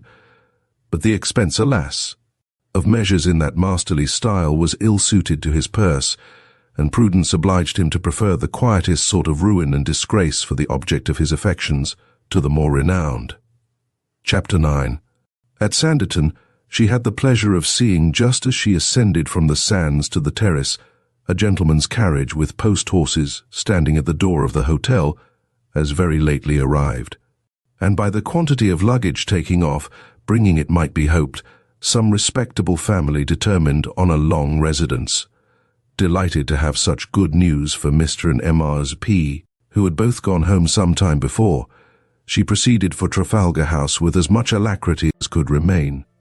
After having been contending for the last 2 hours with a very fine wind blowing directly on shore, but she had not reached the little lawn, when she saw a lady walking nimbly behind her at no great distance, and convinced that it could be no acquaintance of her own, she resolved to hurry on and get into the house if possible before her. But the stranger's pace did not allow this to be accomplished. Charlotte was on the steps and had rung, but the door was not opened when the other crossed the lawn, and when the servant appeared, they were just equally ready for entering the house. The ease of the lady, her "How do you do, Morgan?" and Morgan's looks on seeing her were a moment's astonishment, but another moment brought Mr. P. into the hall to welcome the sister he had seen from the drawing-room, and she was soon introduced to Miss Diana Parker. There was a great deal of surprise, but still more pleasure in seeing her. Nothing could be kinder than her reception from both husband and wife. How did she come, and with whom? And they were so glad to find her equal to the journey, and that she was to belong to them was a thing of course. Miss Diana P. was about 34, of middling height and slender, delicate-looking rather than sickly, with an agreeable face, and a very animated eye, her manners resembling her brother's in their ease and frankness, though with more decision and less mildness in her tone. She began an account of herself without delay, thanking them for their invitation, but that was quite out of the question, for they were all three come, and meant to get into lodgings and make some stay. All three come what? Susan and Arthur. Susan able to come too. This was better and better. Yes, we are actually all come, quite unavoidable. Nothing else to be done. You shall hear all about it. But, my dear Mary, send for the children. I long to see them. And how has Susan borne the journey? Amp, how is Arthur?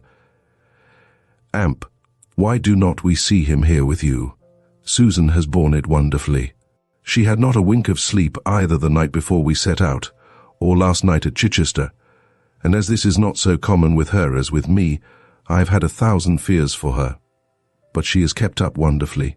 Had no hysterics of consequence till we came within sight of poor old Sanditon, and the attack was not very violent, nearly over by the time we reached your hotel, so that we got her out of the carriage extremely well, with only Mr. Woodcock's assistance, and when I left her she was directing the disposal of the luggage and helping old Sam uncord the trunks.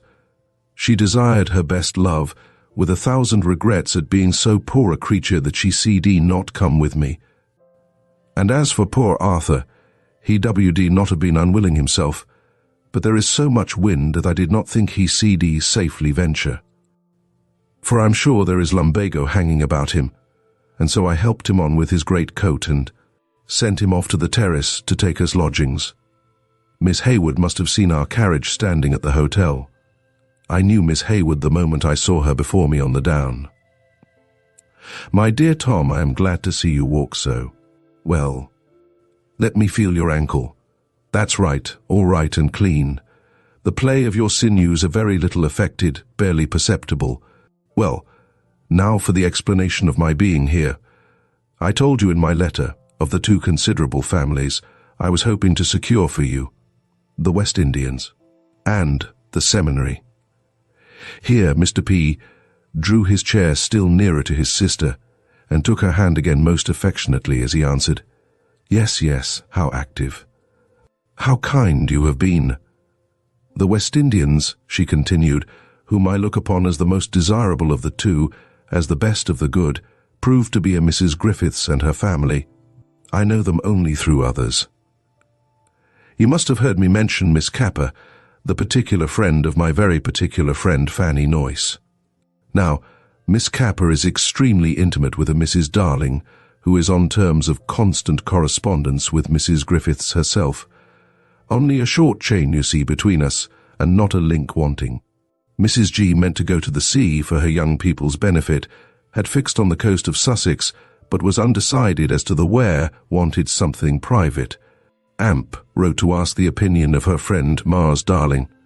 Miss Capper happened to be staying with Mars D when Mars G's letter arrived, and was consulted on the question.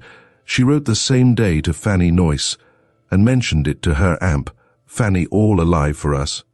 Instantly took up her pen and forwarded the circumstance to me, except as to which have but lately transpired. There was but one thing for me to do. I answered Fanny's letter by the same post and pressed for the recommendation of Sanditon. Fanny had feared your having no house large enough to receive such a family, but I seemed to be spinning out my story to an endless length. You see how it was all managed. I had the pleasure of hearing soon afterwards by the same simple link of connection that Sanditon had been recommended by Mrs. Darling, and that the West Indians were very much disposed to go thither. This was the state of the case when I wrote to you, but 2 days ago. Yes, the day before yesterday, I heard again from Fanny Noyce, saying that she had heard from Miss Capper, who by a letter from Mrs. Darling understood that Mrs. G has expressed herself in a letter to Mrs. D, more doubtingly on the subject of Sanditon. Am I clear? I would be anything rather than not clear. Oh, perfectly, perfectly. Well, the reason of this hesitation was her having no connections in the place, and no means of ascertaining that she should have good accommodations on arriving there, and she was particularly careful and scrupulous on all those matters more on account of a certain Miss Lamb, a young lady, probably a niece under her care, than on her own account or her daughter's. Miss Lambay has an immense fortune, richer than all the rest, Amp, very delicate health. One sees clearly enough by all this the sort of woman Mrs. G must be, as helpless and indolent, as wealth and a hot climate are apt to make us. But we are not all born to equal energy. What was to be done? I had a few moments' indecision whether to offer to write to or to Mrs. Whitby to secure them a house, but neither pleased me. I hate to employ others when I am equal to act myself, and my conscience told me that this was an occasion which called for me. Here was a family of helpless invalids whom I might essentially serve. I sounded Susan. The same thought had occurred to her. Arthur made no difficulties. Our plan was arranged immediately. We were off yesterday morning left Chichester at the same hour today. Amp, here we are. Excellent, excellent, cried Mr. Parker. Diana, you are unequalled in serving your friends and doing good to all the world. I know nobody like you. Mary, my love, is not she a wonderful creature? Well, and now, what house do you design to engage for them? What is the size of their family? I do not at all know, replied his sister, have not the least idea, never heard any particulars. But I am very sure that the largest house at Sanditon cannot be too large. They are more likely to want a second. I shall take only one, however, and that, but for a week certain. Miss Hayward, I astonish you. You hardly know what to make of me. I see by your looks that you are not used to such quick measures. The words unaccountable officiousness, activity run mad, had just passed through Charlotte's mind, but a civil answer was easy. I dare say I do look surprised, said she, because these are very great exertions, and I know what invalids both you and your sister are. Invalids indeed. I trust there are not 3 people in England who have so sad a right to that appellation. But, my dear Miss Hayward, we are sent into this world to be as extensively useful as possible, and, where some degree of strength of mind is given, it is not a feeble body which will excuse us, or incline us to excuse ourselves. The world is pretty much divided between the weak of mind and the strong, between those who can act and those who cannot, and it is the bounden duty of the capable to let no opportunity of being useful escape them. My sister's complaints, and mine are happily not often of a nature to threaten existence, Amp. As long as we can exert ourselves to be of use of others, I am convinced that the body is the better. For the refreshment the mind receives in doing its duty. While I have been travelling, with this object in view, I have been perfectly well. The entrance of the children ended this little panegyric on her own disposition, and after having noticed and caressed them all, she prepared to go. "Cannot you dine with us? Is not it possible to prevail on you to dine with us?" was then the cry, and that being absolutely negatived it was, "And when shall we see you again? And how can we be of use to you?" And Mr. P. warmly offered his assistance in taking the house for Mrs. G. "I will come to you the moment I have dined," said he, "and we will go about together." But this was immediately declined. "No, my dear Tom, upon no account in the world shall you stir a step on any business of mine. Your ankle wants rest. I see by the position of your foot that you have used it too much already." "No, I shall go about my house taking directly. Our dinner is not ordered till 6 amp. By that time I hope to have completed it. It is now only 1/2 past 4. As to seeing me again today, I cannot answer for it. The others will be at the hotel or the EVNG, and delighted to see you at any time. But as soon as I get back, I shall hear what Arthur has done about our own lodgings, and, probably the moment dinner is over, shall be out again on business relative to them, for we hope to get into some lodgings or other and be settled after breakfast tomorrow. I have not much confidence in poor Arthur's skill for lodging-taking, but he seemed to like the commission." "I think you are doing too much," said Mr. P. "You will knock yourself up. You should not move again after dinner." "No, indeed you should not," cried his wife, "for dinner is such a mere name with you all, that it can do you no good. I know what your appetites are." "My appetite is very much mended, I assure you, lately. I have been taking some bitters of my own decocting, which have done wonders. Susan never eats, I grant you, and just at present I shall want nothing.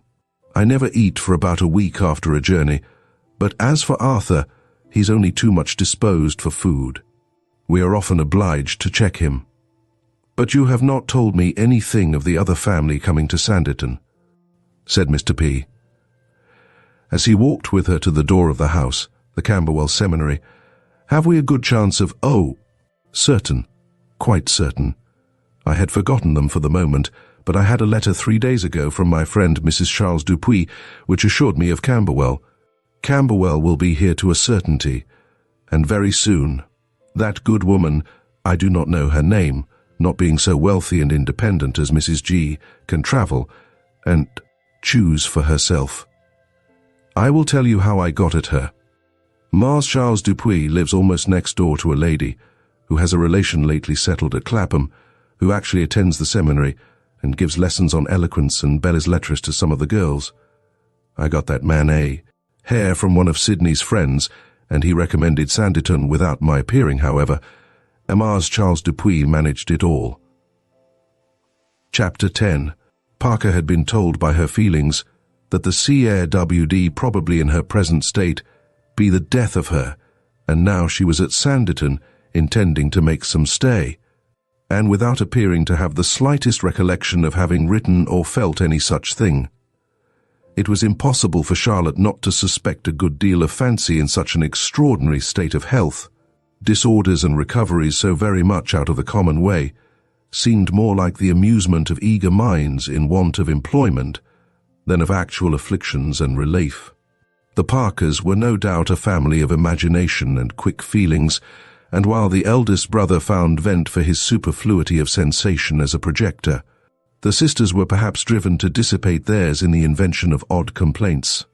The whole of their mental vivacity was evidently not so employed. Part was laid out in a zeal for being useful. It should seem that they must either be very busy for the good of others, or else extremely ill themselves. Some natural delicacy of constitution, in fact, with an unfortunate turn for medicine, especially quack medicine, had given them an early tendency at various times to various disorders. The rest of their sufferings was from fancy, the love of distinction, and the love of the wonderful.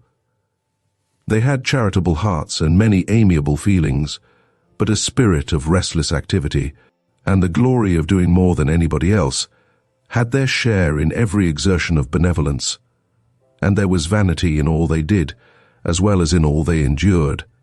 Mr. and Mrs. P spent a great part of the evening at the hotel, but Charlotte had only 2 or 3 views of Miss Diana posting over the down after a house for this lady whom she had never seen, and who had never employed her.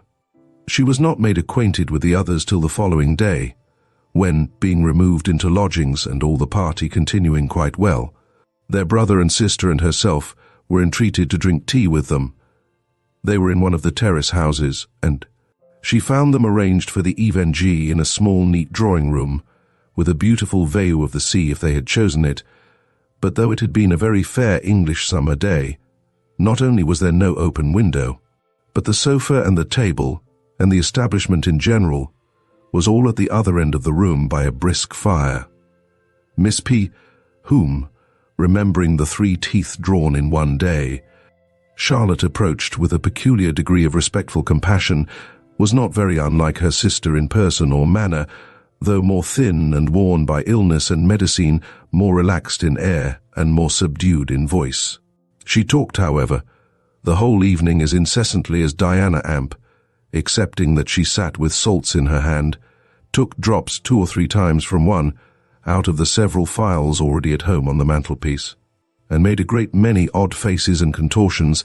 Charlotte could perceive no symptoms of illness which she, in the boldness of her own good health, would not have undertaken to cure by putting out the fire, opening the window, and disposing of the drops and the salts by means of one or the other. She had had considerable curiosity to see Mr. Arthur Parker, and having fancied him a very puny, delicate-looking young man, the smallest very materially of not a robust family, was astonished to find him quite as tall as his brother and a great deal stouter, broad-made and lusty, and with no other look of an invalid than a sodden complexion. Diana was evidently the chef of the family, principal mover and actor.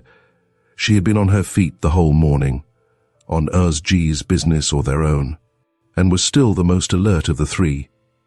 Susan had only superintended their final removal from the hotel, bringing 2 heavy boxes herself, and Arthur had found the air so cold that he had merely walked from one house to the other as nimbly as he could, boasted much of sitting by the fire till he had cooked up a very good one.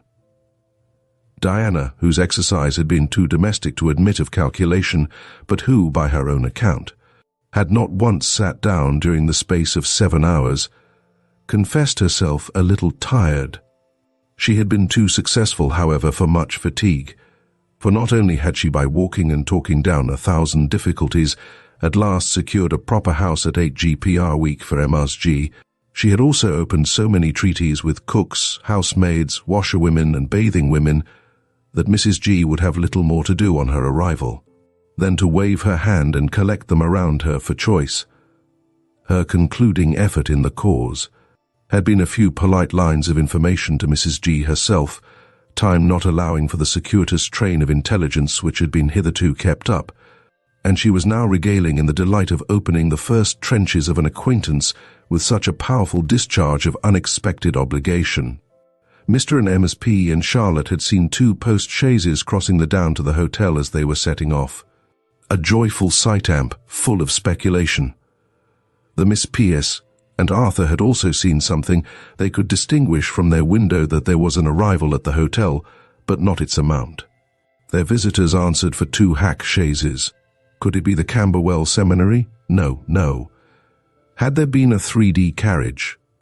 Perhaps it might, but it was very generally agreed that 2 hack chaises could never contain a seminary. Aunt P was confident of another new family, when they were all finally seated. After some removals to look at the sea in the hotel, Charlotte's place was by Arthur, who was sitting next to the fire with a degree of enjoyment which gave a good deal of merit to his civility in wishing her to take his chair. There was nothing dubious in her manner of declining it, and he sat down again with much satisfaction. She drew back her chair to have all the advantage of his person as a screen, and was very thankful for every inch of back and shoulders beyond her preconceived idea. Arthur was heavy in eye as well as figure, but by no means indisposed to talk, and while the other 4 were chiefly engaged together, he evidently felt it no penance to have a fine young woman next to him. requiring in common politeness some attention, as his BR, who felt the decided want of some motive for action, some powerful object of animation for him, observed with considerable pleasure. Such was the influence of youth and bloom that he began even to make a sort of apology for having a fire. "We should not have one at home," said he, "but the sea air is always damp. I am not afraid of anything so much as damp." "I am so fortunate," said C, "as never to know whether the air is damp or dry. It has always some property that is wholesome and invigorating to me." "I like the air too, as well as anybody can," replied Arthur. "I am very fond of standing at an open window when there is no wind, but unluckily a damp air does not like it gives me the rheumatism." "You are not rheumatic, I suppose?" "Not at all. That's a great blessing. But perhaps you are nervous." "No, I believe not. I have no idea that I am. I am very nervous. To say the truth, nerves are the worst part of my complaints, in my opinion. My sisters think me bilious, but I doubt it." "You are quite in the right to doubt it as long as you possibly can, I am sure. If I were bilious," he continued, "you know wine WD disagree with me. But it always does me good. The more wine I drink in moderation, the better I am. I am always best of an even G. If you had seen me today before dinner, you WD have thought me a very poor creature." Charlotte could believe it. She kept her countenance, however, and said, "As far as I can understand what nervous complaints are, I have a great idea of the efficacy of air and exercise for them. Daily, regular exercise, and I should recommend rather more of it to you than I suspect you are in the habit of taking." "Oh, I am very fond of exercise myself," he replied, "and mean to walk a great deal while I am here, if the weather is temperate. I shall be out every morning before breakfast amp, take several turns upon the terrace, and you will often see me at Trafalgar House." "But you do not call a walk to Traff?" "H much exercise." "Not as to mere distance, but the hill is so steep. Walking up that hill in the middle of the day would throw me into such a perspiration. You would see me all in a bath by the time I got there. I am very subject to perspiration, and there cannot be a surer sign of nervousness."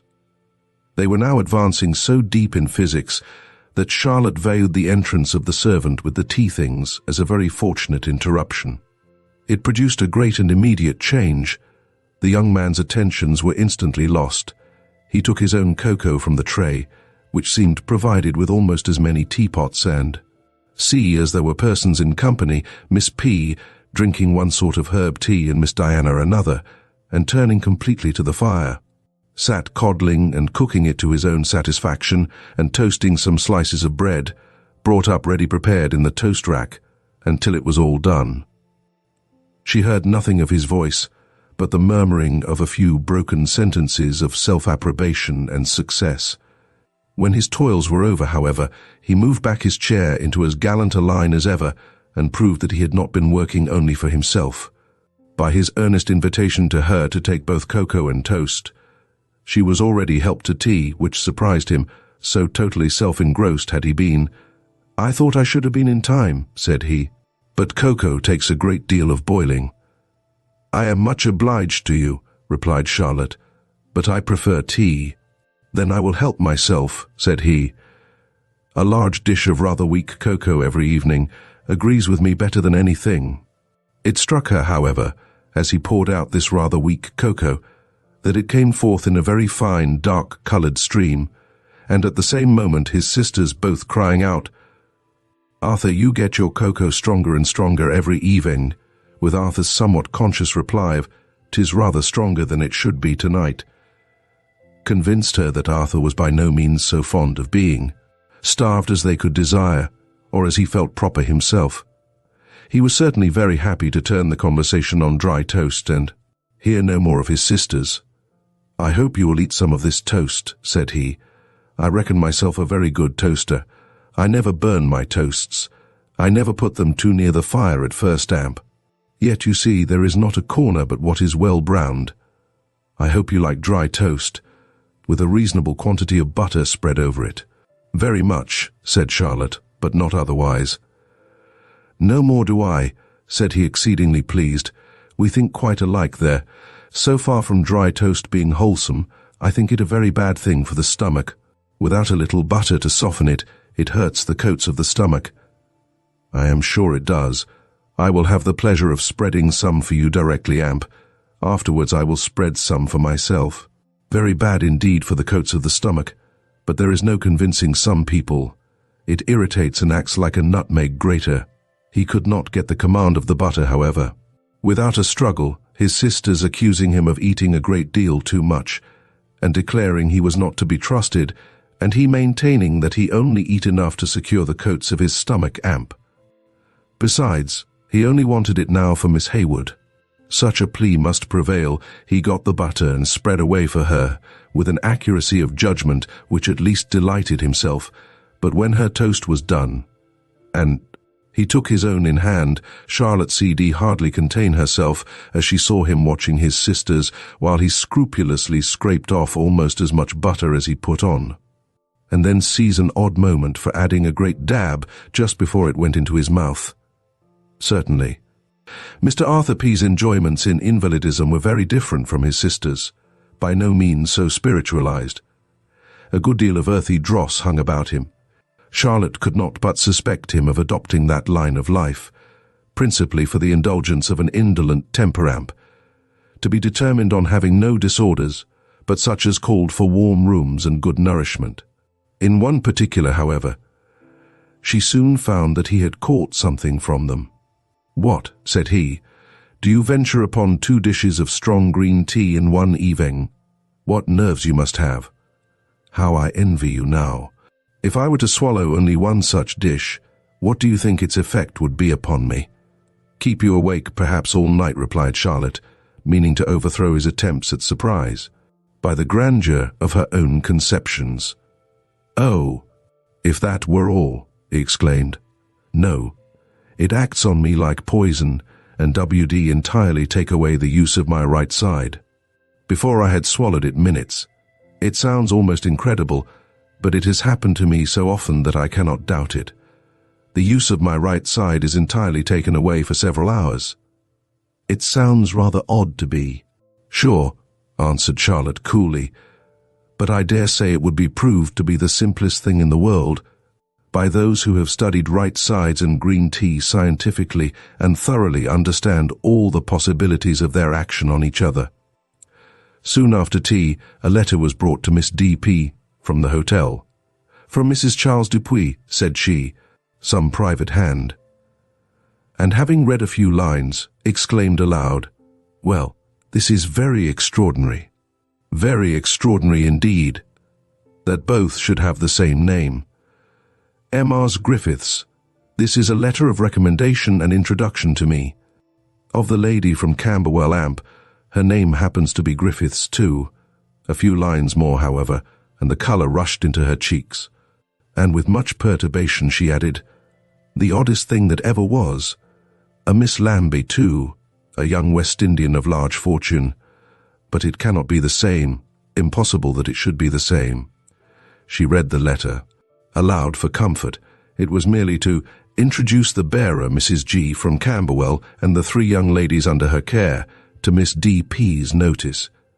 Mrs. G., being a stranger at Sanditon, was anxious for a respectable introduction, and Embassy Dupuy, therefore, at the instance of the intermediate friend, provided her with this letter, knowing that she C.D. not do her dear Diana greater kindness than by giving her the means of being useful. M.R.'s G.'s chafe solicitude W.D. be for the accommodation and comfort of one of the young ladies under her care, a Miss Lambie, a young W. Indian of large fortune, in delicate health. As alert as ever, Mrs. G. was a very well-behaved, genteel kind of woman, who supported herself by receiving such great girls and young ladies as wanted either masters for finishing their education or a home for beginning their displays. She had several more under her care than the 3 who were now come to Sanditon, but the others all happened to be absent. Of these 3, and indeed of all, Miss Lambie was beyond comparison the most important, and precious, as she paid in proportion to her fortune. She was about 17, half mulatto, chilly and tender, had a maid of her own, was to have the best room in the lodgings, and was always of the first consequence in every plan of Mars G. The other girls, 2 Miss Beauforts, were just such young ladies as may be met with in at least one family out of 3. Throughout the kingdom, they had tolerable complexions, showy figures, an upright decided carriage, and an assured look. They were very accomplished and very ignorant, their time being divided between such pursuits as might attract admiration, and those labours and expedients of dexterous ingenuity by which they could dress in a style much beyond what they ought to have afforded. They were some of the first in every change of fashion amp. The object of all was to captivate some man of much better fortune than their own.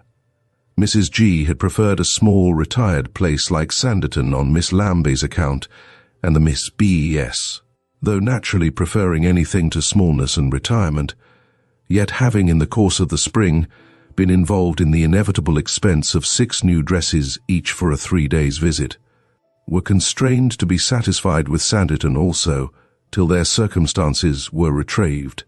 There, with the hire of a harp for one, and the purchase of some drawing paper for the other, and all the finery they could already command, they meant to be very economical, very elegant and very secluded, with the hope on Miss Beaufort's side of praise and celebrity from all who walked within the sound of her instrument, and on Miss Letitia's, of curiosity and rapture in all who came near her while she sketched, and to both the consolation of meaning to be the most stylish girls in the place.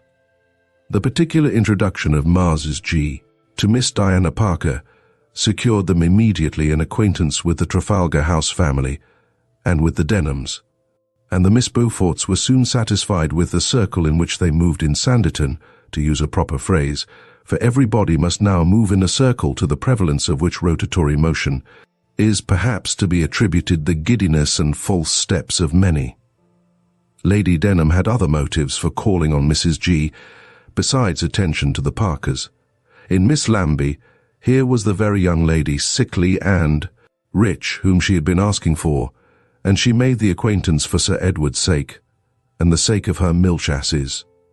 How it might answer with regard to the baronet remained to be proved, but as to the animals, she soon found that all her calculations of profit would be vain. Mrs. G would not allow Miss L to have the smallest symptom of a decline, or any complaint which ass's milk CD possibly relieve. Miss L was under the constant care of an experienced physician, and his prescriptions must be their rule, and except in favour of some tonic pills which a cousin of her own had a property in. Mrs. G did never deviate from the strict medicinal page. The corner house of the terrace was the one in which Miss D.P.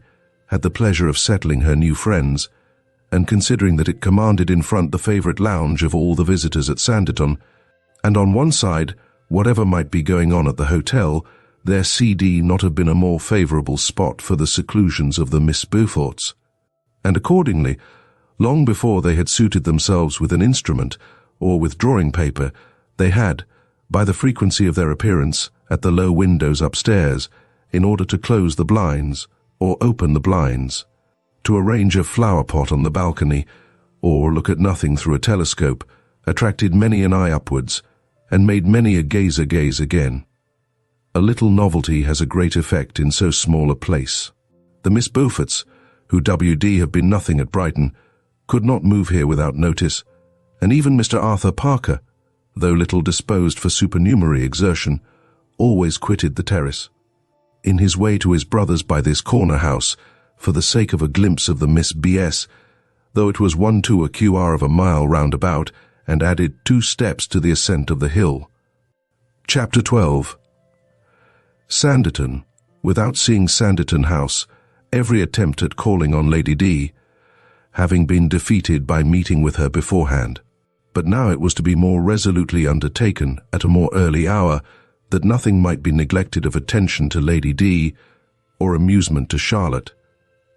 "And if you should find a favourable opening, my love," said Mr. P., who did not mean to go with them, "I think you had better mention the poor Mullins's situation, and sound her ladyship as to a subscription for them." I am not fond of charitable subscriptions in a place of this kind. It is a sort of tax upon all that come. Yet as their distress is very great, and I almost promised the poor woman yesterday to get something done for her, I believe we must set a subscription on foot, Amp. Therefore the sooner the better. And Lady Denham's name at the head of the list will be a very necessary beginning. You will not dislike speaking to her about it, Mary. I will do whatever you wish me, replied his wife, but you would do it so much better yourself. I shall not know what to say.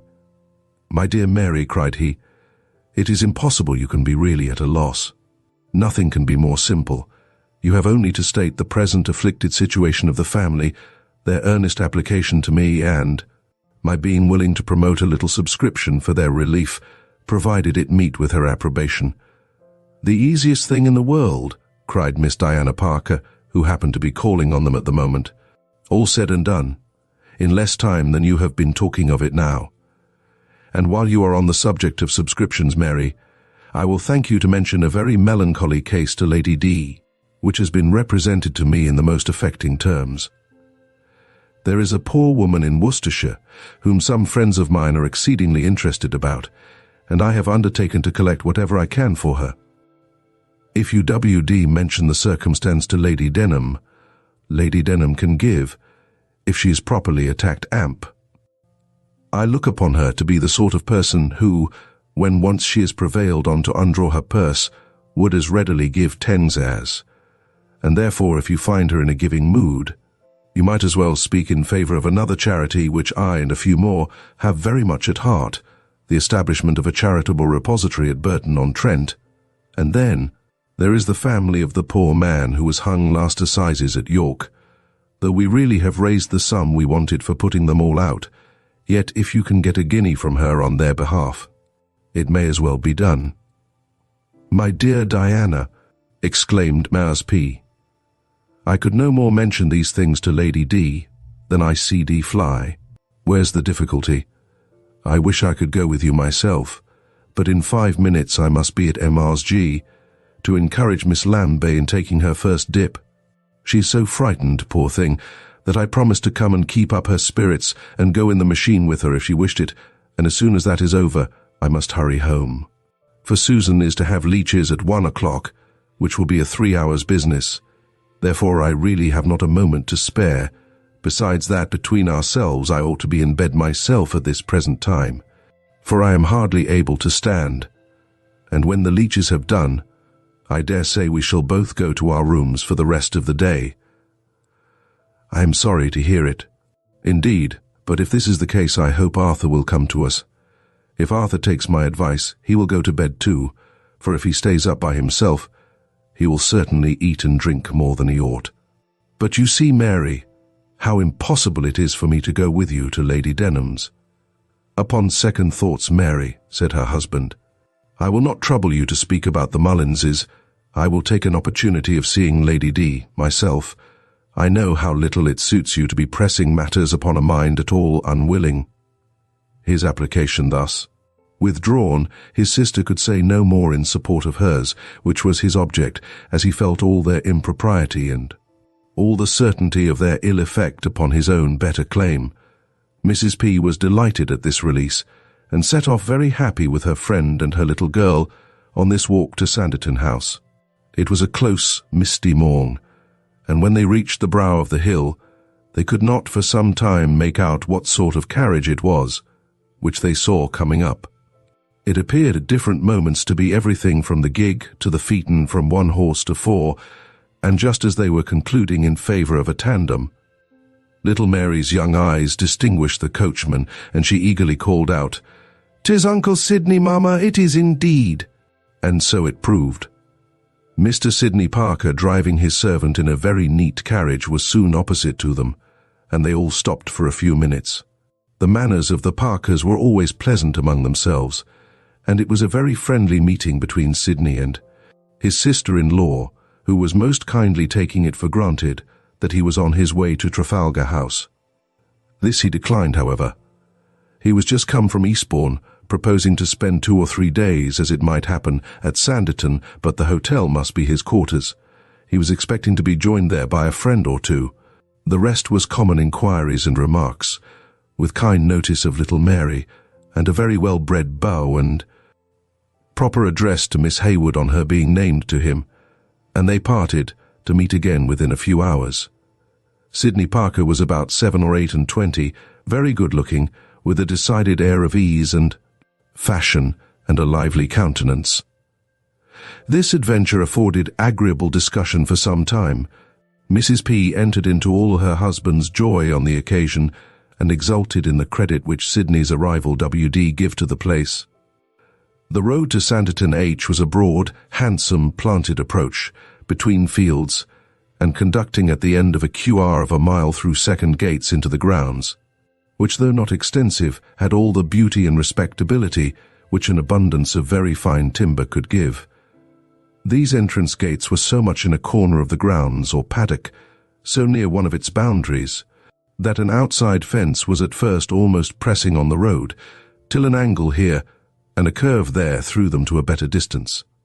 The fence was a proper park paling in excellent condition, with clusters of fine elms or rows of old thorns following its line almost everywhere. Almost must be stipulated, for there were vacant spaces, and through one of these, Charlotte, as soon as they entered the enclosure, caught a glimpse over the pales of something white and womanish in the field on the other side. It was a something which immediately brought Miss B. into her head amp, stepping to the pales. She saw indeed amp, very decidedly, in spite of the mist. Miss B. seated not far before her, at the foot of the bank which sloped down from the outside of the paling and which a narrow path seemed to skirt along, Miss Brereton seated, apparently very composedly amp, Sir E.D. by her side. They were sitting so near each other and appeared so closely engaged in gentle conversation that she instantly felt she had nothing to do but to step back again and say not a word. Privacy was certainly their object. It could not but strike her rather unfavourably with regard to Clara, but hers was a situation which must not be judged with severity. She was glad to perceive that nothing had been discerned by Mrs. Parker. If Charlotte had not been considerably the tallest of the two, Miss B.'s white ribbons might not have fallen within the ken of her more observant eyes. Among other points of moralizing reflection which the sight of this tete-a-tete produced, Charlotte C.D. not but think of the extreme difficulty which secret lovers must have in finding a proper spot for their stolen interviews. Here perhaps they had thought themselves so perfectly secure from observation. The whole field open before them, a steep bank and pales never crossed by the foot by man at their back, and a great thickness of air in aid. Yet here she had seen them. They were really ill-used.